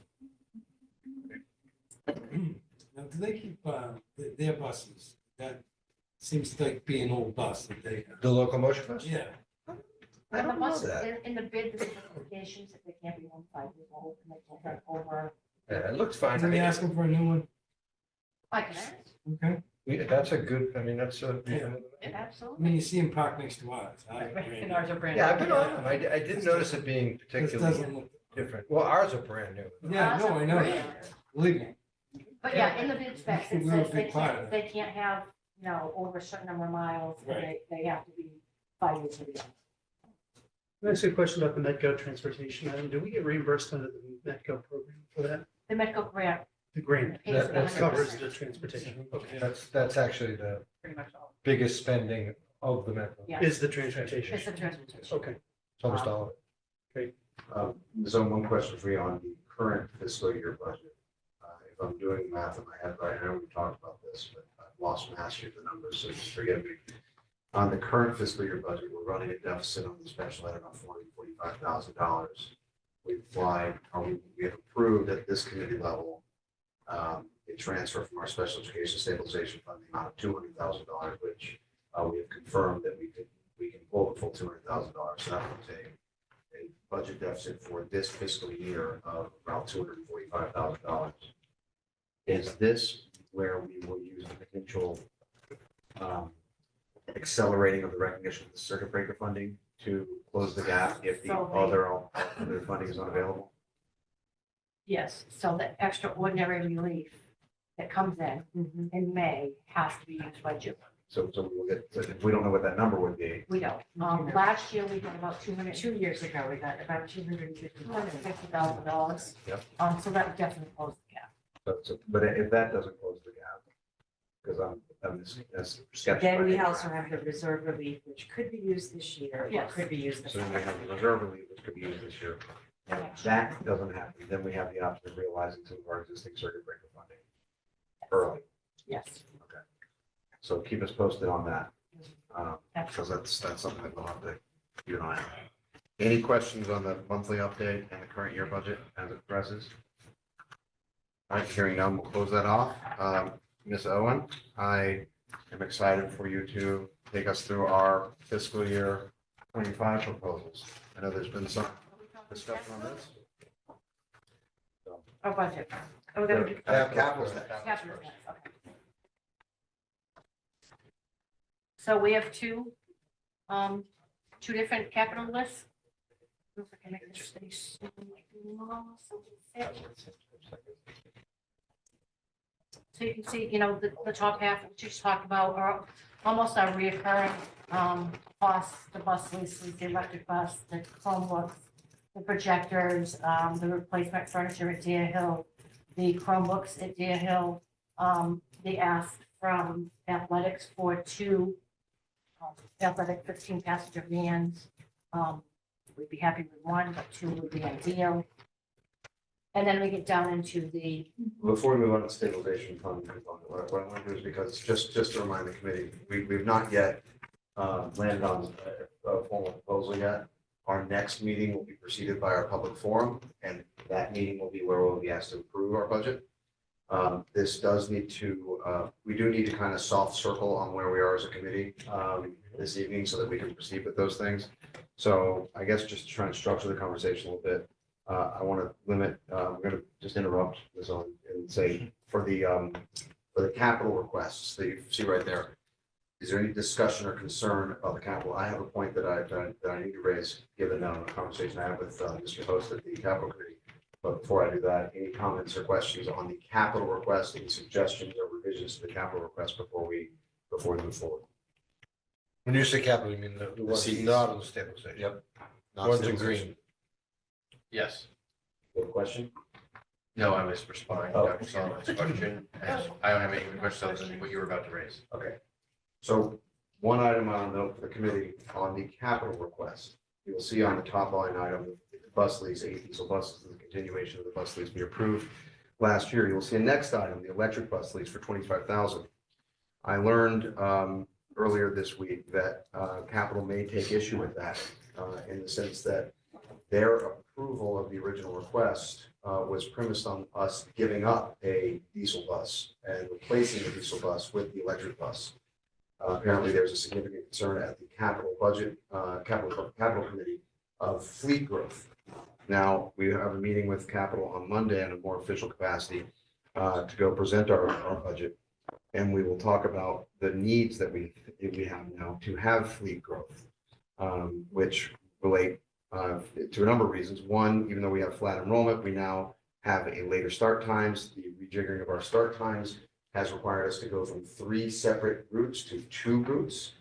And what that means is that our buses are more crowded, the routes take longer, and we used to only have 7 individual bus routes. Now we have 8 because we were finding that given especially the Deer Hill, the overcrowding of the bus, not overcrowding, but the crowds on the buses in the elementaries led to bus times around 45 minutes at the long end for kids, which made it difficult for the kids to meet their needs. So we added an 8th bus route, and we are now running in a situation where we really need 9 buses. So 2 flights, 8 routes. 2 flights, 8 routes. Right. So, but I raised that because that is apparently going to be a item of discussion, at least at Capitol, as to whether or not we can have a 9-bus fleet as opposed to the 8-bus fleet we had prior. 9 buses and a spare. 9 buses. Yeah, I'm excluding the spare from that because we're not approving the spare. Mhm. But anyway, that's a item for discussion at Capitol. I'm not sure where that would go, but apparently they're very concerned about the idea of adding a bus to our fleet, which we understood in approving the electric bus that we would be adding a bus. They understood that we would not be, so there seems to be a disconnection. But in any event, we do need, in order to operate in the scheduling that we have now, we need 9 buses. So we'll be making that case. So just wanted to update the committee on that and see if there's any comments, concerns, worries. So if I could just add, I went back and started looking through, we have always leased 8 buses. Several years ago, when we had the 3-tier, we only had 6 routes. And then when we went to 2-tier, we added 7 routes. And we had 8 buses, 2 would sit as spares for athletics, field trips, or breakdowns. And then it grew to be 8 buses, 8 routes because of the overcrowding. So we moved from 6 to 8 routes? We went from 6 to 7 to 8. Okay. Because there was one bus that was over capacity. That makes sense to me. So we've always, we haven't added a bus to our fleet, we've always had 8. 2 just sat. What the contingent capital now is with the electric bus, we are not adding a bus to our fleet, so we will go from Correct. 8 leased buses and a spare to 9 leased buses plus a spare. We're not giving up one of our diesel buses. Correct. Correct. So that will be viewed as an additional ask. On the positive side, I did get some potential positive feedback on the idea of the 50 passenger vans. If we can show, and this will be part of our presentation on Monday, if we can show that this is an alternative mode of transportation that is easier, cheaper, and more effective for our sports teams, then that may be an easier ask. So more to come, but that's where we are on the capital list. So we don't have to vote to approve everything, but just so we know, this is probably going to be locked in. Just one quick question. Does the 8 buses currently include the Bluebird bus? No, No, we do not. We own the Bluebird bus. Spare. that's the spare. Okay, that's the spare. Okay.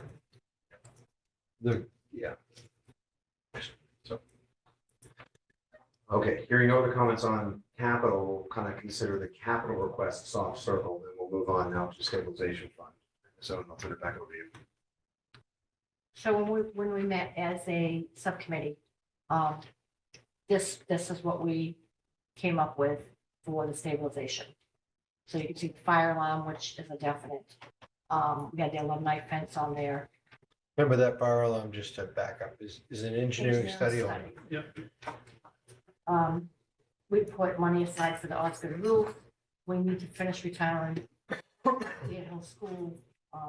It's been 2 years now that we haven't continued on our retiring. It'd be nice to finish that school. And then as a consensus, we thought, we couldn't identify exact, and we didn't want to narrow that down, but safety of buildings, including lighting, health, infrastructure, considerations, signage. So it was a lump type of thing, it could be for paint. And you were looking at things like exterior and interior lighting, health, meaning like faucets that run Faucets. automatically, and just towel dispensers that run automatically, and then Indoor and outdoor signage. multi-purpose signage, interior and exterior, correct? Yes. And we looked at it as, this is a mechanism for us to accomplish the recommendations in our expert report of things that we need to keep up with. Yeah, that's right.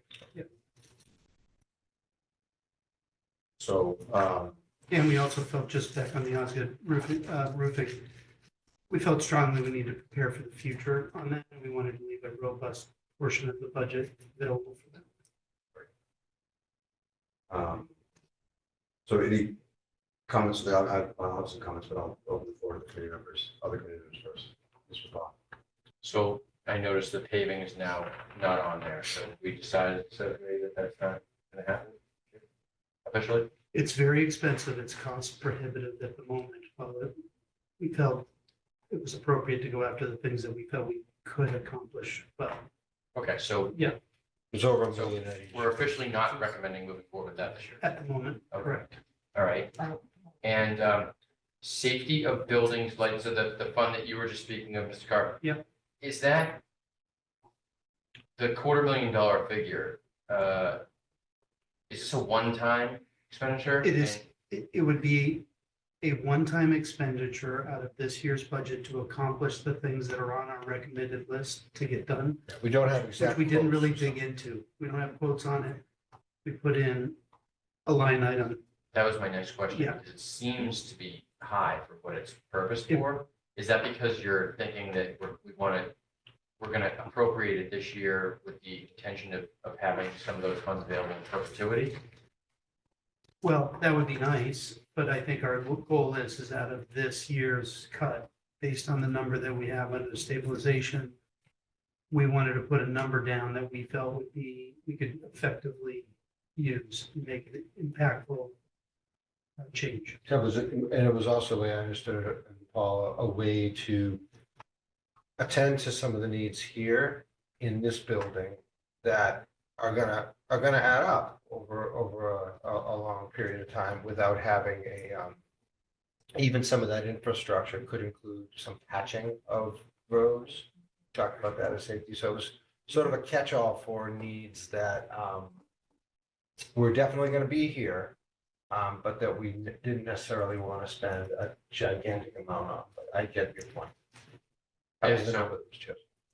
Okay, so I'm still not clear, and I'm not debating, We don't I'm have just, I'm just trying No, to no. understand. Yeah. Is it, so we've approximated or estimated this amount as being adequate to address these issues for one, one attempt to rectify all these issues, or is this sort of, you said that would be nice when I asked if we're gonna have money, or is the idea that we might have some left over, or is like, I'm just trying to, like, is this just like, we do this and then we just do it and we spend the $250,000, or we do it and we go and do things and hope that we'll have some of the $250,000 left over? It could possibly go both ways, but we sat down in our meeting and we went through some of the stuff, and frankly, the recommended list of things that we should be keeping up with exceeds that number in our mind. But we felt it was appropriate to come up with a number that we think we could live with, that we could also set us, because we're driven by a couple of things. One is, the roof, we wanted to leave money in the stabilization fund because we need to plan for the next couple of years. So that is where our investment, when that building gets old enough, and we can do something real about it, then we have built up some money over time with the stabilization. And I know It would be great if we had extra money out of the two. But we can be efficient in a fiscal year, we could probably use that to do stuff. Okay. I don't know, Ted and Paul, we're gonna do a walkthrough, and Paul took some pictures. I don't know if you want to add. Yeah, I'd like to share. them. So they're up there, I could get them all. Oh, there they are. First one depicts Mr. Kearney's favorite part of our school. Yeah. So these are just some of the areas that we thought that money could go towards, like patching, things like this. We have asked, because of the high estimates, we have asked the DPW for some quotes regarding significant patching for the worst areas. This is probably the biggest concern of mine right there, because that's right here at the turnaround. And It's not good. If you can see on the other side, it's a pin key, right? So that's for special needs kids that are actually, it's for blind people. Not to say that Yeah, the yellow part. the yellow part. Now, we don't have it on the other side, so that's totally out of violation. And also too, is that should be painted so that you can actually see it when you come up the hill. Because you got kids driving and it's a crosswalk that it's not paint. All we need to do is paint that. And it would be safer. So these are the things that we're talking about that need to be addressed. And So here's the loop. yeah, there's a loop in it. All these chips in the cement. It is bad. It's just a matter of how much You know, money to just put in. look like little painting around, little areas. You know, we're fortunate to have a really good, what are we doing with that building now? It's completely, that's our, The greenhouse? yeah. The greenhouse? Those are looking good. I think It's getting some rain. Yeah, Yeah. so, I think you that know, we constructed, this is yeah, what we're talking and took about. it. The green. So it's safe, you know, that's a So I safety was looking at the related bench. item. The I mean, tent. Yeah, you know, that's safety, and if we can come up, I'll just identify. One of the things too is these desks alone, that's something that if we are eventually gonna get a new school that you could take with you. But these desks are so outdated, it's ridiculous. It's like, you know, we continually, in my opinion, waste money on studies and all this other stuff. This all could have went with, to fixing what we have. And we haven't been doing that. These are the tables in the high school. They're all chipped and broke, lunchroom tables, very difficult to clean. So, Again, it's, I do want to point out, like, just safety related items as well. Tell me when to stop. Yeah, when we get to the gymnasium. See, there's the auditorium, that rug hasn't been replaced. You know, can we clean it? There's there's broken chairs all over the place. so I Yeah, guess, but I'm not asking for 250 million, I'm only asking for 250,000. Which, you know, to be honest with you, I've been on this committee for the last 5 years, and I gotta tell you, I've kind of wasted a lot of my time on trying to fight for things and just getting railroad. That we don't need it, we don't need it, we don't need it, and we're gonna get a new school, $650,000 later. Just even talking about a new school is cost us $650 so far, 400 on what are we gonna do? And 250, what we already spent is 650. We put 650 in this school, it'd be shining, if you gave me 650 to fix this place up. And to be honest with you, you know, we talk about wellness, that this is an opportunity that we have a wrestling room that serves no purpose other than for a couple kids for a quarter of the year, when that could be a middle school area where they could do wellness and aerobics and yoga. And, you know, this is an opportunity for us to do it, and we just keep kicking the can down the road. And, Mr. Keenan, I just want to finish, please, if you just let me finish it, because I'm not going to say anything else. It's just ridiculous to walk around here and see this stuff that can be, like, I just, these are just power wash, paint. It's not a lot of things. And then if we can go to the,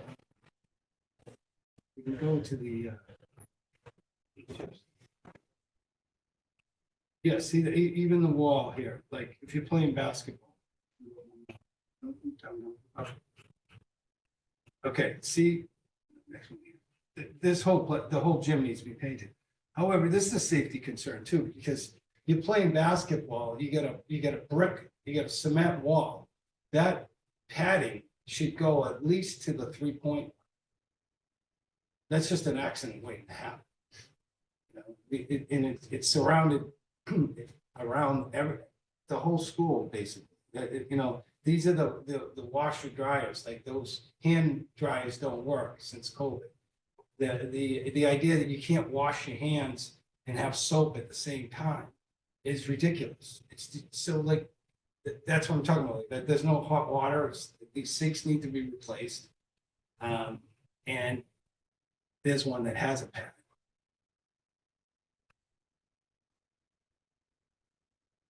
So, like, when are we gonna make a commitment to what we have? You know, to be honest with you, I just, for the life of me, don't want to see what happened to the town hall happen to our school. And we're going that way. Because the same people that we're gonna meet with, that aren't gonna give us any money, are all the same people that voted for the town hall. All of them wasted thousands and thousands of dollars. Matter of fact, $750,000 to do plans for the new town hall that we all voted for. They included it with our $250 ask. So they got $1 million, 250 went to us, and a $750,000, which we could have spent on the school, made plans of a town hall that nobody ever wanted. So we blew 750 right there. And all we're asking for is 250. We voted here, and this committee voted for 400,000 on a pipe dream if it ever happens. And then we're sitting $400,000 we voted on to see if we're gonna get a new school. You know, for us to not spend anything for the future of our kids so we can just throw some coat of paint on things is absurd if we don't do that. so that's what that 250,000. Yeah, and this one with, you know, we spent a lot of time with this, Dr. Sullivan and Ted, thank you for your time. So we spent a lot of time going over this. The alumni field fence it's Dr. Sullivan as you raised. That's a safety issue. You know, you can get in and out of there anytime you want. And it's these little things that I just think that it's not a big ask. So, Mr. King, thank you. I want to start because I have views on these things. First, I think the only person that wants to do these things more than I do is Mr. Kearney. And so I support all this stuff. The challenge that I have, not necessarily challenge, but the rigor I'm at is the purpose of the stabilization fund. The stabilization fund is not meant for any of these. The stabilization fund is a recognition over the long term, over the next 10 years, that we have massive expenses coming up for our school. I can rattle off just a few. Fire alarm, $1 million, paving, $1 million, paving, $1 million, roof, $6 million, roof, $6 million. This stabilization fund is already spent. Okay, we already have spent this money. That's what we told the town when we approved it. That's what we're going to do. I don't think it's responsible, as much as these needs are acute and important and safety issues and aesthetics issues and so on.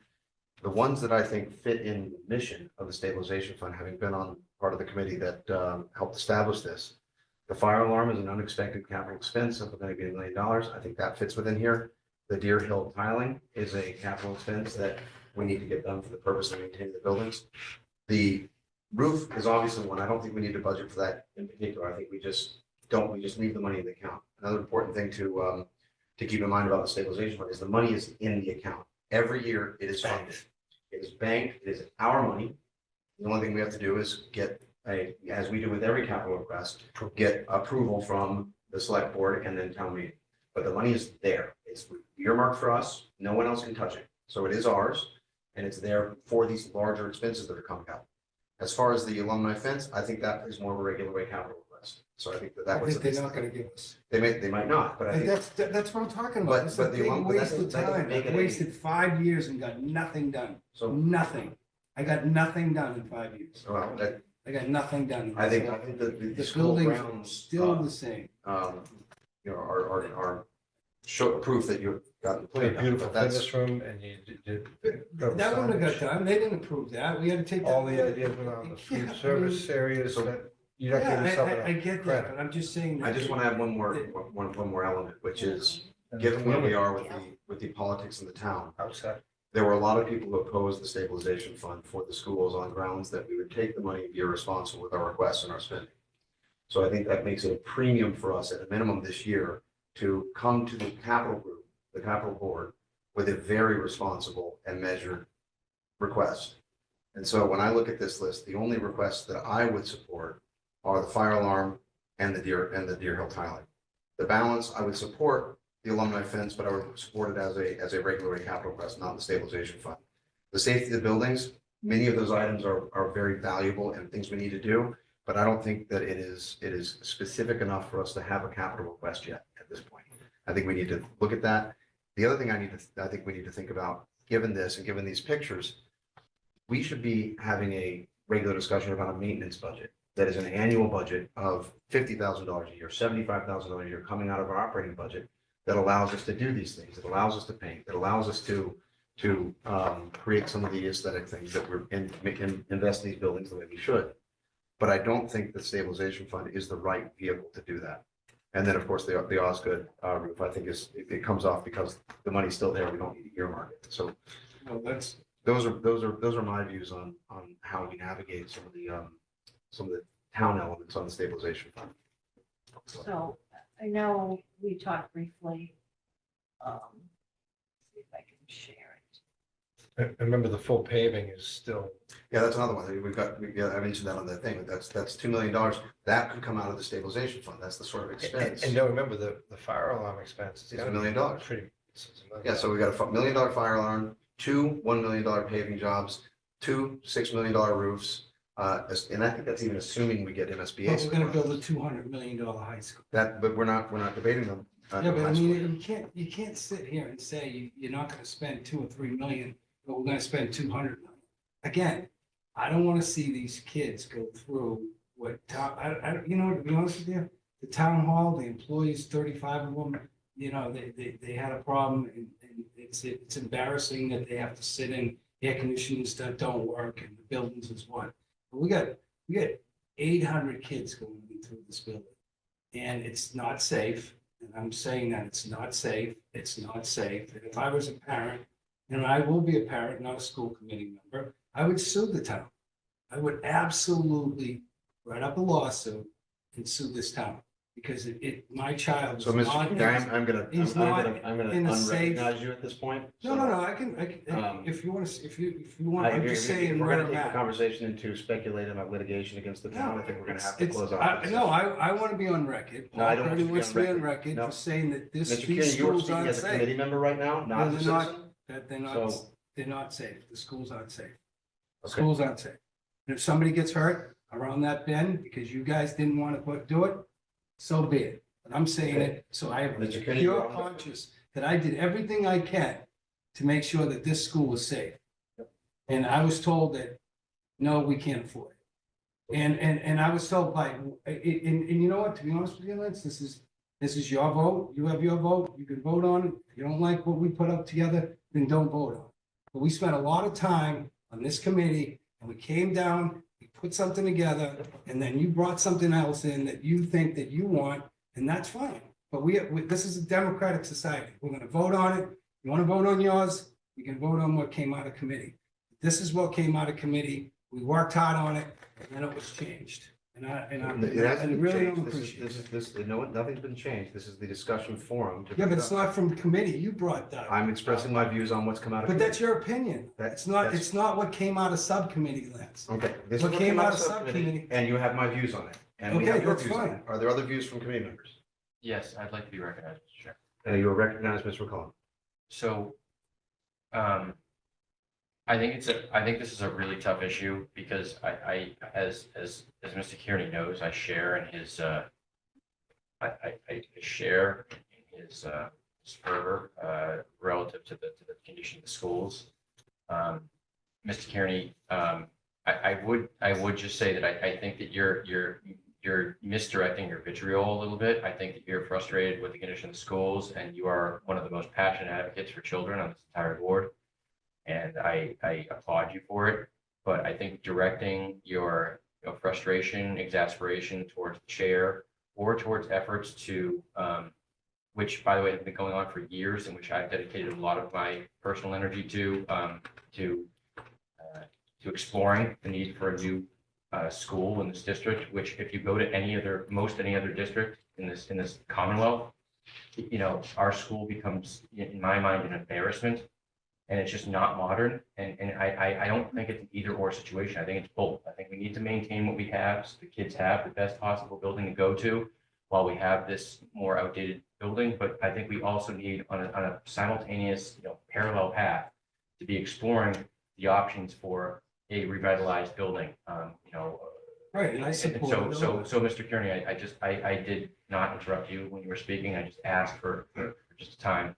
Because it's really, our board has always been highly functional, very cordial with each other, and we've worked really, really well. And I think I'm extremely proud and to the point of protective over the work we've done together with the district leadership. So I just don't want to see it devolve into a situation where we're sort of pointing fingers at each other, because honestly, everyone on this board is on the same team. We're all driving towards the same goal. And I think we've worked really well together. And I share in your frustration. I look at those pictures and it's an embarrassment. It's just so discouraging. Having sat here for hours and hours and years, like trying to improve this place and seeing that is the state and the condition of our building. And I share in your frustration. I also completely understand Mr. Dial's position in that we need to appropriate the stabilization funds for what they're designed for. Now, that said, there must be some way to set aside some money where we can make some of these necessary changes. I don't disagree with you that there are some things that could make crosswalks safer in the district, right? I'm not going to sit here and say that I think our school is unsafe. I don't want anyone thinking that Craig McClellan personally believes that our students are unsafe when they come to this building. I think that they are safe. And I think that we have a wonderful relationship with our police department and all emergency first responders, and our district leadership does an incredible job at keeping our kids safe. So I don't want to give the impression that the overall perspective of this committee is that the students are unsafe.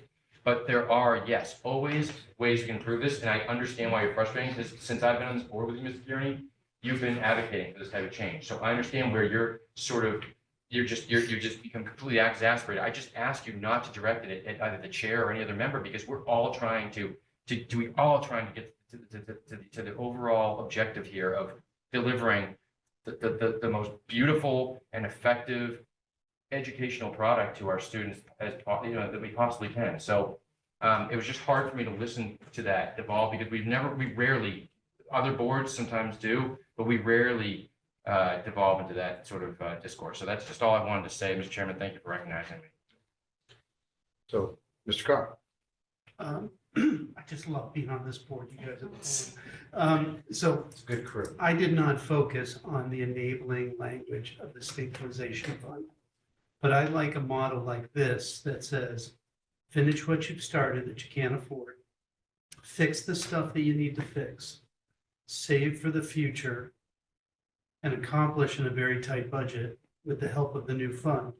But if some of this stuff is just not permissible in the new fund, I'm open to that, but I just want people to know, I'm much more in favor of this approach.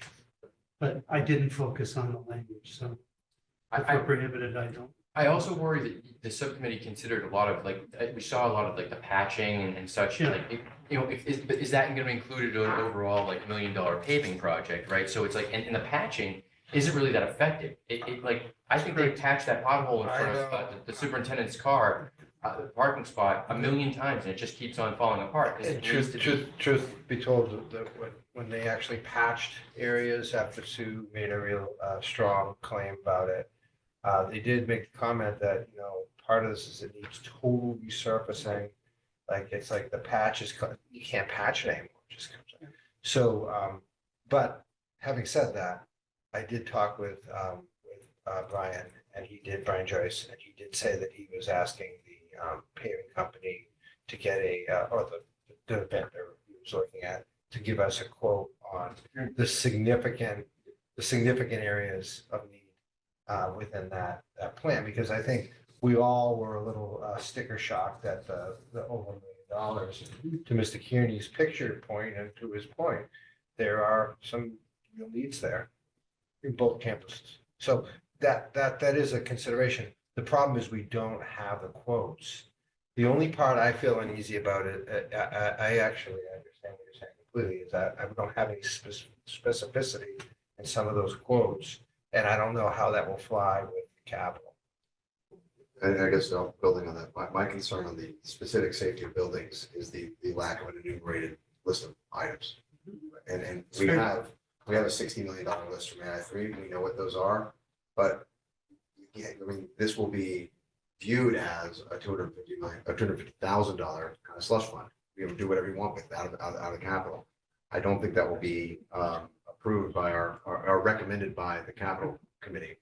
And I don't know that I support it. I think that part of this capital process is to ensure that there are that as stewards of our schools' resources, that we need to have good oversight of that. And I don't know how we as a committee can oversee a line item without more specificity on it. It's tough, and remember, just adding that Osgood vestibule was $250,000 just for No. that project. That said, I think this has raised, and again, this is Mr. Kearney's perennial point. I do think we need to do a better job of budgeting on our budget, not capital, but budget for some of these things, power washing, painting, all some of these pictures some of the items in these pictures can be improved with better budget maintenance, and that should be part of what our operating budget is. So, that, and I know it may not be, this is not the year to be tinkering around with our operating budget for various reasons we'll talk about in our next agenda item. But I do think that should be a priority as we. And we are systematically painting rooms and painting areas. I mean, it was Mr. Kearney that really was one of the driving forces behind us painting the whole middle school. We painted the entire middle school under your tenure here on the board. But it has gotten to a point where it's sort of, the problems have gone beyond where our systems would allow for it. So That makes sense. we don't need to vote to approve this tonight, but I think for the presentation that we have with capital, and Others are welcome to attend. It's obviously an open meeting. If we do get more than 3 committee members, we'll need to post the meeting, so let me know as soon as you can. The meeting is set for April 1st. I plan to attend along with Ms. Owen. Again, other committee members are welcome. But what I would like to get is for that meeting, an indication of support for these items. We're not going to do a formal vote, but maybe we'll just maybe we'll just run through them, do show of hands and see who kind of supports these items being on our stabilization fund request. Before I do that, are there any other questions, comments, or thoughts? Because Go ahead and then I can. we spent a lot of time talking about what can we live with that we can afford. That was a category we thought a lot about, patching, stuff like that. So we did spend a lot of time on that. I guess, again, I'm in favor of the model like that, which needs to be sold. We don't know if they're gonna let us do it, but it's a place to start. And it opens the discussion to these are our needs that we currently are troubled by affording, and they are capital in nature. So that was where we were thinking about this holistically. Yeah, sorry. Ms. Leskey, do you have a comment before you? Just to add that I think that it sounds like there are some systematic things here, but I'm sort of seeing this like it is a budgetary issue. But Mr. Kearney, oh my goodness, I mean, the low hanging fruit of small items that could just be ticked off in a weekend to take care of, it would improve dramatically the daily life of our students, even just from an aesthetic standpoint. We'll leave it at aesthetics. But it seems like there's a long-term planning issue and sort of a system issue that hasn't been developed yet that would also include a budget. And that was something that became very clear when the school facilities committee was born. And I was on that committee. I was like, well, why are we out? There doesn't seem to be a real working long-term system for paying attention to the maintenance needs. It is definitely a money issue, but it's also like a clearly like a long-term planning systematic issue. Because these things are authorized, like at your own house, you know. That's what the AI3 proposed, that it gave us a long-term, Yeah. it's year to year. Right, and so I would also be a proponent of using those AI3 items where it says safety of buildings, because I think that that's maybe meets the needs of some of these smaller ticket items, while also meeting the spirit of the. And most of those are mentioned in that. I'm not sure about the signage, but the others are recommended in the same terms. Yeah, and you know, honestly, I feel like, and I'm sorry if I offended anyone, I apologize. I know we're all here for the goodness of our hearts. And Lance, I love you, just so you know. No, nothing personal, Paul. Nothing personal. You know, and I just gotta say, my frustration is I've been here 5 years and I haven't got anything done. I haven't gotten anything done when it comes down to, yeah, the food services and what we could have accomplished. Don't get me wrong, we've done a lot. Don't get me wrong, I'm not saying that. But when it comes to like the littlest thing, the lighting, the paint, seeing our auditorium, just stuff that I could fix in a weekend. You know, and you know, honestly, I've been here for weekends. I painted those bathrooms when everybody was on a February vacation. And my wife and I are in there painting the bathrooms. Middle school bathroom. And I gotta be honest with you, I was pissed off that I wasn't in Florida. I'm painting the bathrooms in the middle school, high school. Why am I doing this? Like, what am I doing this for? And, you know, there's a reason why. But obviously, I'm doing it for the kids, and I appreciate just being in this position to help. However, like, I can't tell you how disappointed I am that we don't have, we do have an age that plan, and thank you, Greg, for your leadership in getting that actually done. But when I first got on the committee, we weren't even asking the Massachusetts School Board until Craig came. There was no discussions 5 years prior to when I got there. So there was really no plan, and I feel like it's in a better position, and we've got the facilities committee.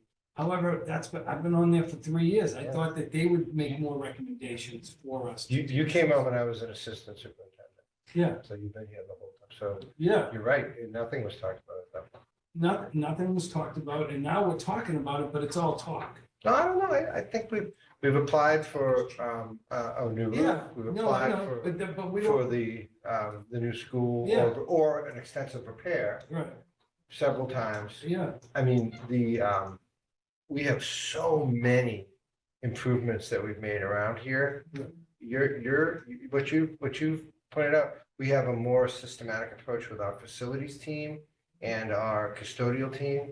We've worked on, much to your doing, we've worked on the exterior of all of our schools. right, but it's still, as you see, it's still not there. Well, I to mean, drop Lance's in the bucket, Power wash. to drop in the bucket. Right, and it's not, and I don't think it's a big ask, so you can put it in the stabilization fund, or you can put it into the capital.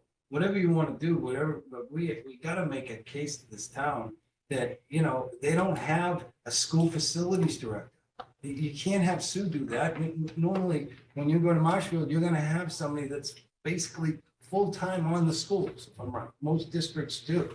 We split somebody with the town, right? We don't have our own facilities director to go out there and get all these bids. So like, Yeah.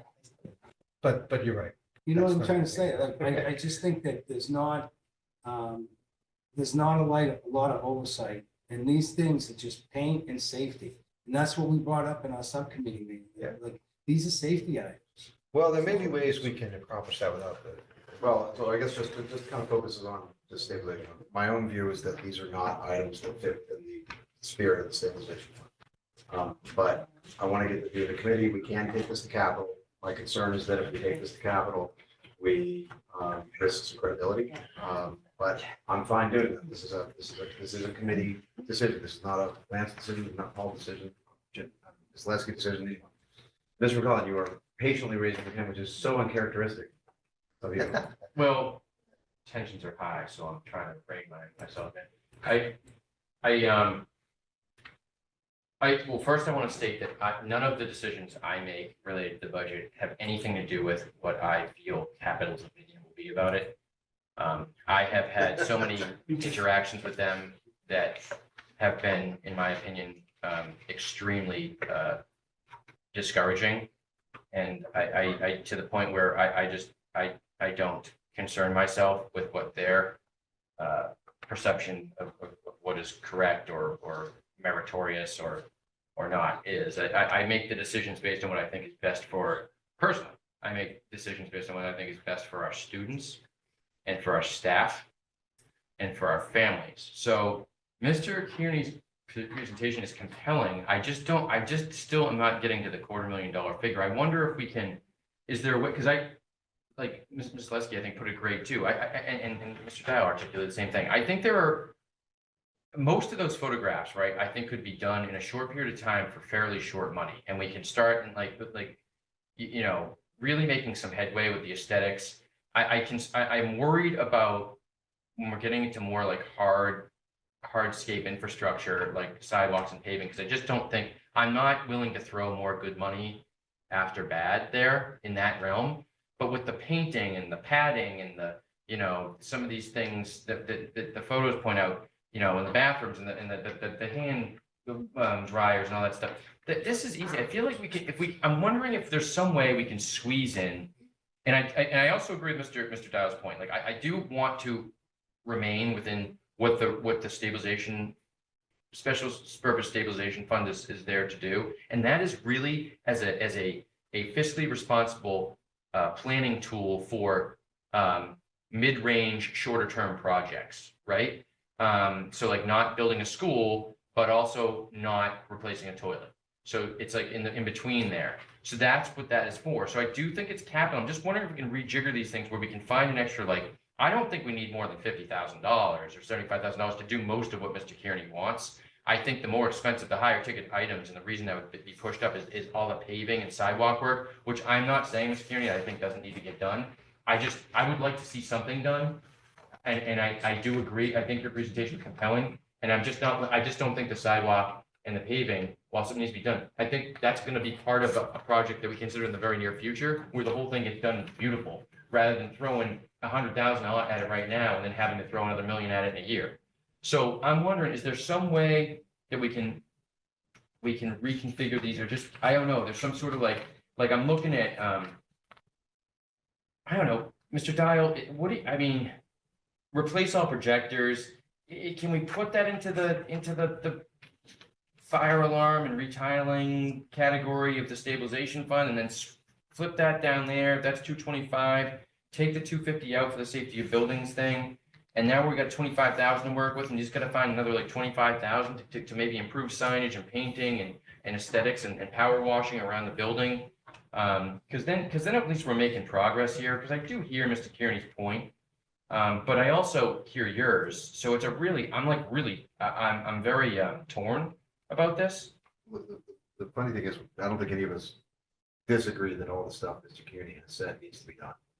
I think the only question on which there's a debate is whether or not the stabilization fund, the stabilization fund is the appropriate vehicle for that.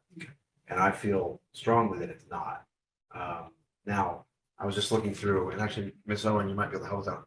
What is our line item on our overall school budget for building maintenance? I was just We looking don't through. have one. Well, there's our issue, right there. We don't have one. So, Because that would have been typically capital budget. Yeah. And it's the same thing that's plaguing the town. There's no R&M plan. And so the infrastructure here is falling apart, and every department's coming to a head at once, and that's why we're in the predicament we're in.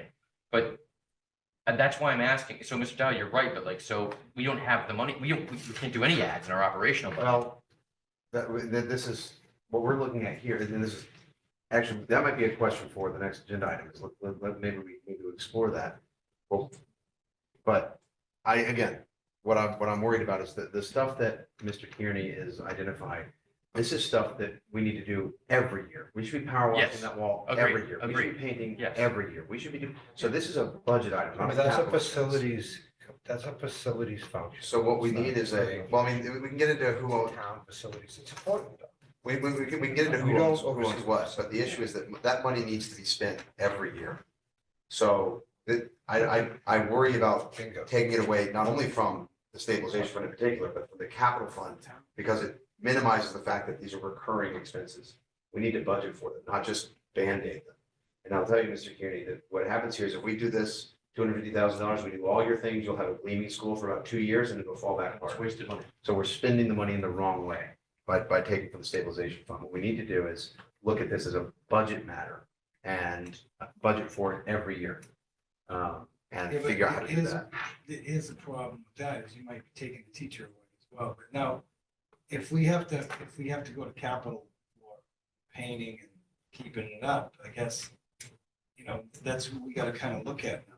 If you just open up a can of worms in a sense where, I wouldn't want to see $250,000 that would cut 3 teachers. So like, if we don't have it budgeted, then we either ask for more, maybe we gotta ask for more, or how that wouldn't be capital. And again, I don't think it's a big ask. I think the big ask is gonna be, you gotta remember, guys, we just spent $400,000 that we all approved on, just to figure out what we're gonna do. That to me is a waste of money.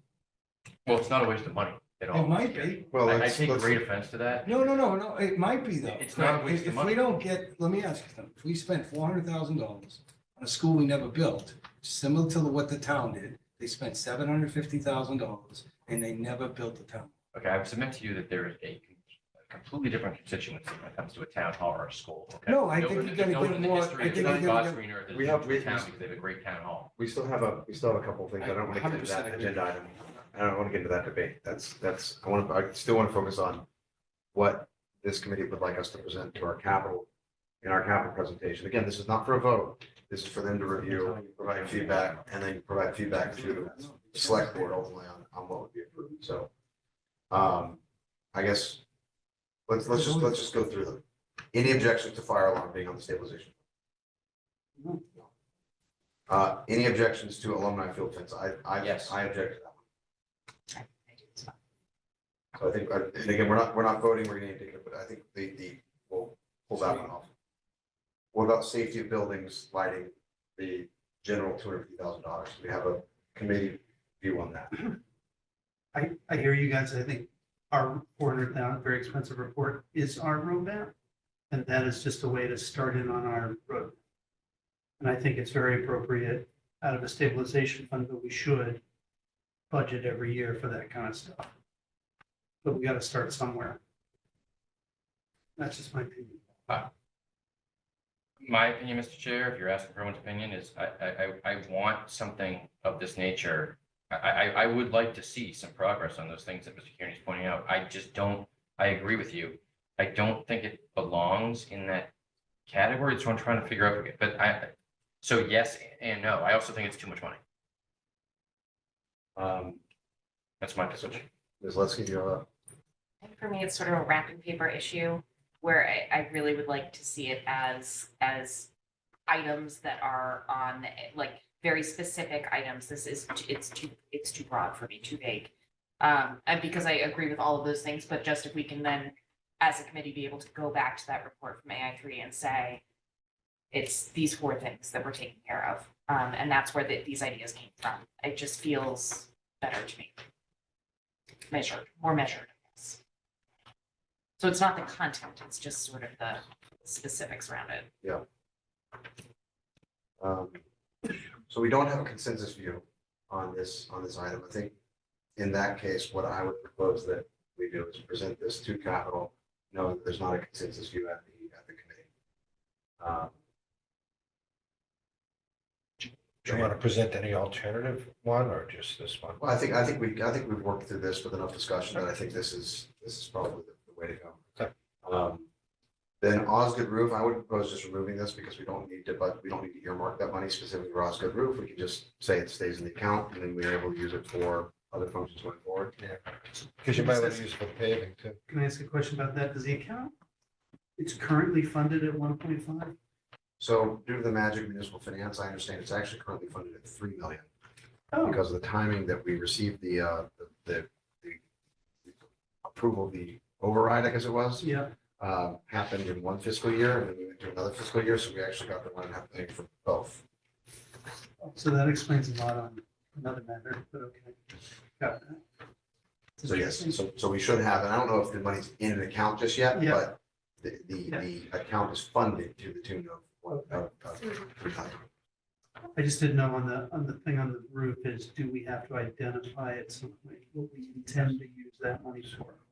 So that there's another line item, Ms. Owen has in here about a 10-year plan. Okay, It hasn't been, formally presented to the committee. I do want to do that at some point. okay, And it has all these big ticket items on there. And that's where I also come get you on this, is that this money's already been spent. Like, if you project out 10 years, you exceed the amount that would be in the account. So it's Sure. It's I think not, it's good to explain where we have come to those guys. yes. And- Nothing else, it shows them. Yeah. You really Pretty good thought desire here. to not let this place just Yeah. fall apart. We should get while- either on the first, but we can't. Yeah. I would just make one comment. No one's ever asked me since I've been here that we should get a brand new school. But So, Mr. Kennedy, I want to table the discussion I on know, the I school to a would time that's just, actually on and the I would agenda. end with this, but 1 million of people have told me to clean the place up. So- That's all it took. So finish retiling at Deer Hill. Any objections to finishing retiling at Deer Hill? I don't. I think that's an ongoing activity we need to figure out. I agree. So we've got unanimous support for fire alarm at Deer Hill, less support for alumni fence. And then we've got mixed support on safety of buildings. Osgood roof, I think will take off, but we'll acknowledge that there's Just a ask plan. if that's, how do you want to, this is what we intend. Yep. I guess, Yeah, because capital doesn't have to approve that, so Yeah. I don't want to get into a situation where we have earmarked money that we may need to use for a paving project, for Okay. example. So, okay. Unless there's other comments, I think we have what we need for our capital presentation. Okay. Any other thoughts before we close off? do you want us to try to meet before you meet with him and come up with a better list than number 15?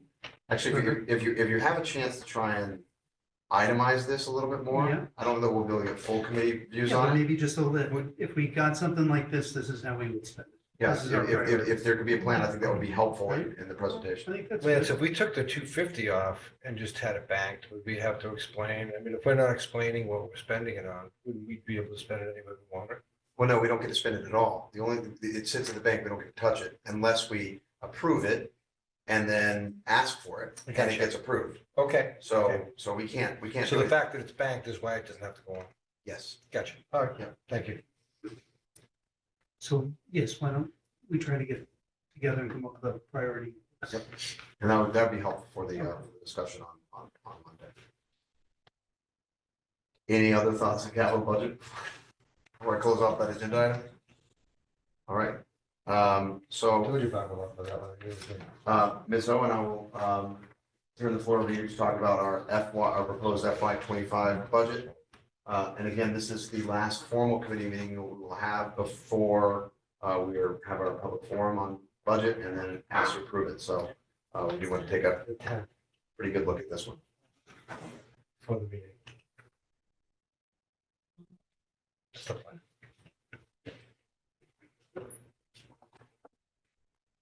It's big. It's not. There you unchanged. go. That's good. Oh, did it change? Okay. Perfect, yeah. So we had discussion about this as well. And we had discussion with the chair and with Dr. Sullivan, and with Christina. We had a brief meeting. And this is what the budget looks like. So this control over cost was something. It was 1035253. There you go. It's $300,000 less than it is there. So Okay. basically what we did is we took the 300,000 for kindergarten and we put it up top in the lower cost. Because we know we're now responsible. Yeah, the reason it was separate was because of the one-time transfer from the town prior year. Yes, And so in our modeling, we just kept it separate. It's actually just a rollover of staff, just like any of the staff. There's no separate accounting for kindergarten staff versus first grade, second grade, or. Because it goes to staff. And so it's more appropriately reflected as part of our entire salary rollover. The number didn't change, the sum, but it's just reflected as a single line. yeah, we just put it in a different spot. The next grouping is the special education. So hasn't changed, decrease in circuit breaker funding is 136,000, increase in tuition to the 464,000. What did change is when I reached out to my cohort of the districts, what a lot of people are doing because they're in deficit with special ed is instead of carrying the full circuit breaker over into the following year, they're using the 4-to-1 payment to help offset the tuition deficits. Just to be clear with that, Sue, circuit breaker can be spent contemporaneously, like in the year it comes Yes. or in the year that follows. We usually pull back a year Waiting, and wait. better this would budgeting dip in- practice. It's a better budget practice, but the consensus with all many other finance directors are this is how they're solving it. And it's a kicking the can down. How do you say it? I just say kick the He can says down. kick the can. I say it's a snowball effect type of thing. We could do this every year and it just keeps going. Obviously, what most of us want to do is recap that money. If there's a year that we don't have as much of the Right. savings, Don't use it. we don't use it, and then we can build it back up to a full year. Mhm. These are all the staff requests. But that we two in black are just, they were The two black prominent were the needs last this two, year. that we're not we using. wanted to. But we have asked for nothing. And then the discussion was, we had 4 ESP positions that were not filled this year. It's the efficiency package. And Mrs. Sawaka feels that because we went, the whole year without 4, that she could probably spare 2. And that's the $50,000. And then there's the mystery special ed reserve relief fund. We don't know. It could be $10. It could be, That's what you asked the 300,000. senator representative about yes. tonight. Because I've reached out to Desi several times and they don't tell you. They just said, it will be released in May. We went through the department heads and we made some supplies and materials, of what do we have to have and what could we kind of live without. So we saved about $19,000 and then Leslie and her crew went through subscriptions and we can reduce subscriptions by about 5,000. So currently, you know, we have a savings of $74,000 to help offset the budget, but whatever that spent reserve relief fund will obviously bring the number down even more. So, I mean, overall, we're looking for a $1.4 million budget, which is a 6.21%. When we met with Chris Senior, he assured us that they could meet the rollover costs. And he was going to work on covering special ed increase of the 342. And I think what we were left with was a shortfall of about $225,000, which could be taken care of by the Fed Reserve Relief Fund. We just don't know what that number's gonna be. Or if he's able to fund that 342, then advancing that circuit breaker payment also gets us to an area where we're able to have a budget. Yes. Got it. So this is the current increase, 6.21%. It does seem like far from where we started, that we have a path, a couple different paths to receiving sufficient funding to fund our schools for the next year. There was some very good work by Dr. Sullivan and Ms. Owen and Chris Senior to help us think through our options. And your support as well. And the chairperson of the school. Very much, very much. I mean, it was a collaborative. So, so I guess I'll pause there. I hope everyone takes this good news. You know, it doesn't necessarily mean that we're gonna have good news next year, but I think we've crossed the state of this year. So any questions, comments, worries on the budget for next year? Could be a lot worse, I gotta tell you. So there are- That's how I'm feeling right There now. are some districts that are I think has to go back to another with a override. very large deficit. Like So- they mentioned, you know, towns going into override. And then the last thing you want to do is go into an override because you have incurred expenses you can't match. So I think we've weathered the storm. I guess, Ms. Owen, one thing I would ask formally, we talked around it before, is what we're looking at here for our fiscal year 25 budget is really just a breakdown of the increases. This is not our full budget. Our budget has lots of line items, energy. Oh, yeah. You know, so on. What I'd like to see is if we can take a look through that budget and see if there are areas where we can make reallocations and find a way to create a maintenance line item for our buildings. And that may be a pipe dream, maybe every penny is spoken for, but I think it's a worthy goal. And if nothing else, I think we create a line item and put it at zero. And then we start thinking about that in future years as funding becomes available. I am with Mr. Katie in the sense that I don't want to lose a teacher in order to have funding to do things we need to be doing. But at the same time, I think it's something that we probably haven't focused on as much as we could during the budgeting process. And even if we can find 0 pennies and create a line item of 0 for our fiscal year 25 budget on what we have available to us, that will serve as a reminder that this is a thing that we need to fund going forward. So I don't know if there's any comments or questions on that, but I think that would go a long way to some of the discussions that we had earlier. Yeah, I mean, we definitely need a maintenance. We need a maintenance. We need a maintenance budget. We need a maintenance line item. I can share with you and I can go through it again. 'Cause we're paying The subcommittee. We're paying maintenance. So I guess that's what I'm thinking. We are paying for new light bulbs. We're paying for paint. We're paying for people to do things. So let's take those things and create a maintenance line item so we know in one place what that is. Does that make sense? So, and I don't know what budget they're currently coming out of, or if it comes out as a discretionary spend or whatever, but I think that would help us be a little more disciplined in our planning around maintenance. And remember, some of the rub here is that we have a town shared maintenance team that gets funded through the town. Right.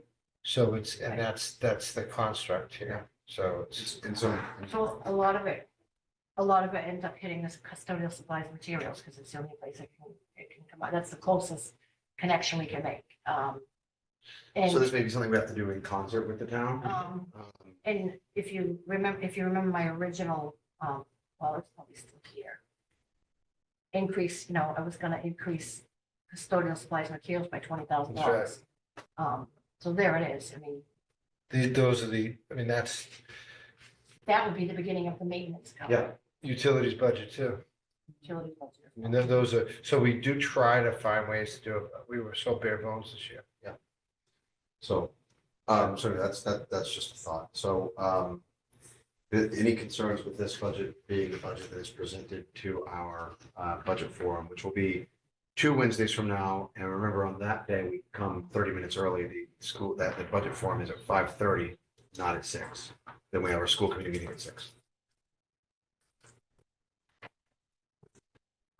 All right. Is there anything else on 25 budget? Yes. All right, that closes off quite possibly the most entertaining budget item that our line item of our budget that we've ever done, although Senator O'Connor and Representative Mosquito is also very entertaining. As was teaching and learning. This has been a great meeting. All right, so now food service and the updates. Ms. Owen, you had a little bit on your thing. We just keep this in Other here. than what I mentioned, no. All right, that closes off our agenda block F. Agenda block G, community relations, communications, any reports from school committee, subcommittees, and liaisons, setting aside the superintendent search committee. Mr. Carr. The Alternative Energy Committee agrees that our bus is coming soon and would like to work with the town and us on a celebratory event, potentially during Earth Day week, Which is at the end of April. end of April. And if that is something this committee would like to participate in, I think it's a good idea. They would love to do that. I will celebrate the buses well for so many reasons. Yes. Not the least of which is that we'll no longer be paying for a student. Yeah. And So, so, like, as you get in with capital budget, I mean, the nice thing about the bus is maintenance is included, fuel is free. Yep. I mean, so there are certain benefits. The Bluebird bus can go off to the happy hunting ground, so, but I think, we need these buses Yeah. and, we operate a big operation. so, So Yeah, that's I it. think that'd be exciting to do. If we Yes. could, by the, play an organizing role before I get told by the chair of the Alternative Energy Committee, I'm playing an organizing role. so it may be weird, Mr. Carl, I'll leave that to you, the chair of the Alternative Committee. So, any other reports from subcommittees or liaisons? I would just say they have been a wonderful partner, the whole committee. They So, have. They have. I don't know where this fits in, Mr. Chairman, but I don't know, I wasn't here for Dr. Sullivan's report. Did you report at all on the DA's office meeting? I did not. So, I mean, I don't know, this isn't necessarily. This is, I will call it a liaison to the, yeah. All right, so we all had spoken about the digital citizenship issues at the elementary level, and I had indicated to the committee that we were going to have a meeting with the Norfolk County District Attorney's Office, their community relations division there. And we did that. District leadership and representatives from the DA's office met, I think Wednesday, or today's Wednesday, so Monday, I don't know, someday this week. And we developed sort of loose plans for a presentation that we are going to try and roll out in the fall relative to these issues, in partnership with the district attorney's office. And then it will be linked to, there'll be like a family presentation and a student and staff presentation. And then it'll be linked to the lessons that the children receive throughout the year. And, we'll try and make it like an annual thing. So it'll try and sort of start the year off right and help manage families' expectations in terms of what we're going to be instructing the students on. And so, that may help with the sort of family, school combined objective of making sure we help the kids navigate these uncharted waters a little bit better. We're going to start with the elementary level, and we're going to see how that goes. If we can build a successful model there, then we'll apply the same model to middle school and high school. It'll sort of be a sort of cursive streamlined, some cursive streamlined programming there on this issue. So it's still in the works, but just want to let you know that we're making progress. Thank you, Mr. McClellan. Your commitment to our schools knows no bounds. Appreciate your effort on that. It goes for all of us. Any other reports? Hearing none, we'll go to school committee governance. We have a couple very special agenda items here. We are for vote this time the vote to approve our statement of interest for the MSBA application for the renovation or replacement or some renovation of the middle high school building, the building we're in. This is presented as 2 agenda items because we were instructed that even though this is a combined school building, we need to make an application for each school. So we have created a statement of interest. It was circulated. It is substantially similar to the statement of interest last year. Basically, we changed dates. There are a few fields that Vice Chairman McClellan and I went through and changed. It's nothing significantly different. And we feel good about the statement of interest. We just have to replicate it to the middle school. It's the same building. So what we're going to do is there are magic words that we have to utter in order to make the resolution. Before I read the resolution, because it is lengthy, I do want to just see if there's any discussion on the submission of the SOI for either school. Okay. So with that, I'm going to read a resolution. It will sound familiar for those of you at the February 28th meeting. It's substantially similar to what we did for the accelerated program. So I'll start with the Cohasset High School. I will entertain at this point a resolution as follows. Resolved, having convened in an open meeting on March 27th, 2024, prior to the SOI submission closing date, the school committee of the town of Cohasset, in accordance with its charter, bylaws, and ordinances, has voted to authorize the superintendent to submit to the Massachusetts School Building Authority the statement of interest form dated, Dr. Sullivan? March 25th, 2024? No, it'll be April. Can we say April 12th? I thought we did it, we dated it March 25th, 2024. It says dated, not submitted, right? Dated, not Dated, that's it. March 25th, 2024, we'll clean that up in a minute. Yeah. Dated March 25th, 2024 for the Cohasset High School located at 143 Pond Street, Cohasset, Massachusetts, which describes and explains the following deficiencies and primary categories for which an application may be submitted in the future. 1, elimination of severe overcrowding. 2, replacement, renovation, or modernization of school facility systems such as roofs, windows, boilers, heating and ventilation systems to increase energy conservation and decrease energy-related costs in a school facility. And 3, replacement of or addition to obsolete buildings in order to provide for a full range of programs consistent with state and approved local requirements.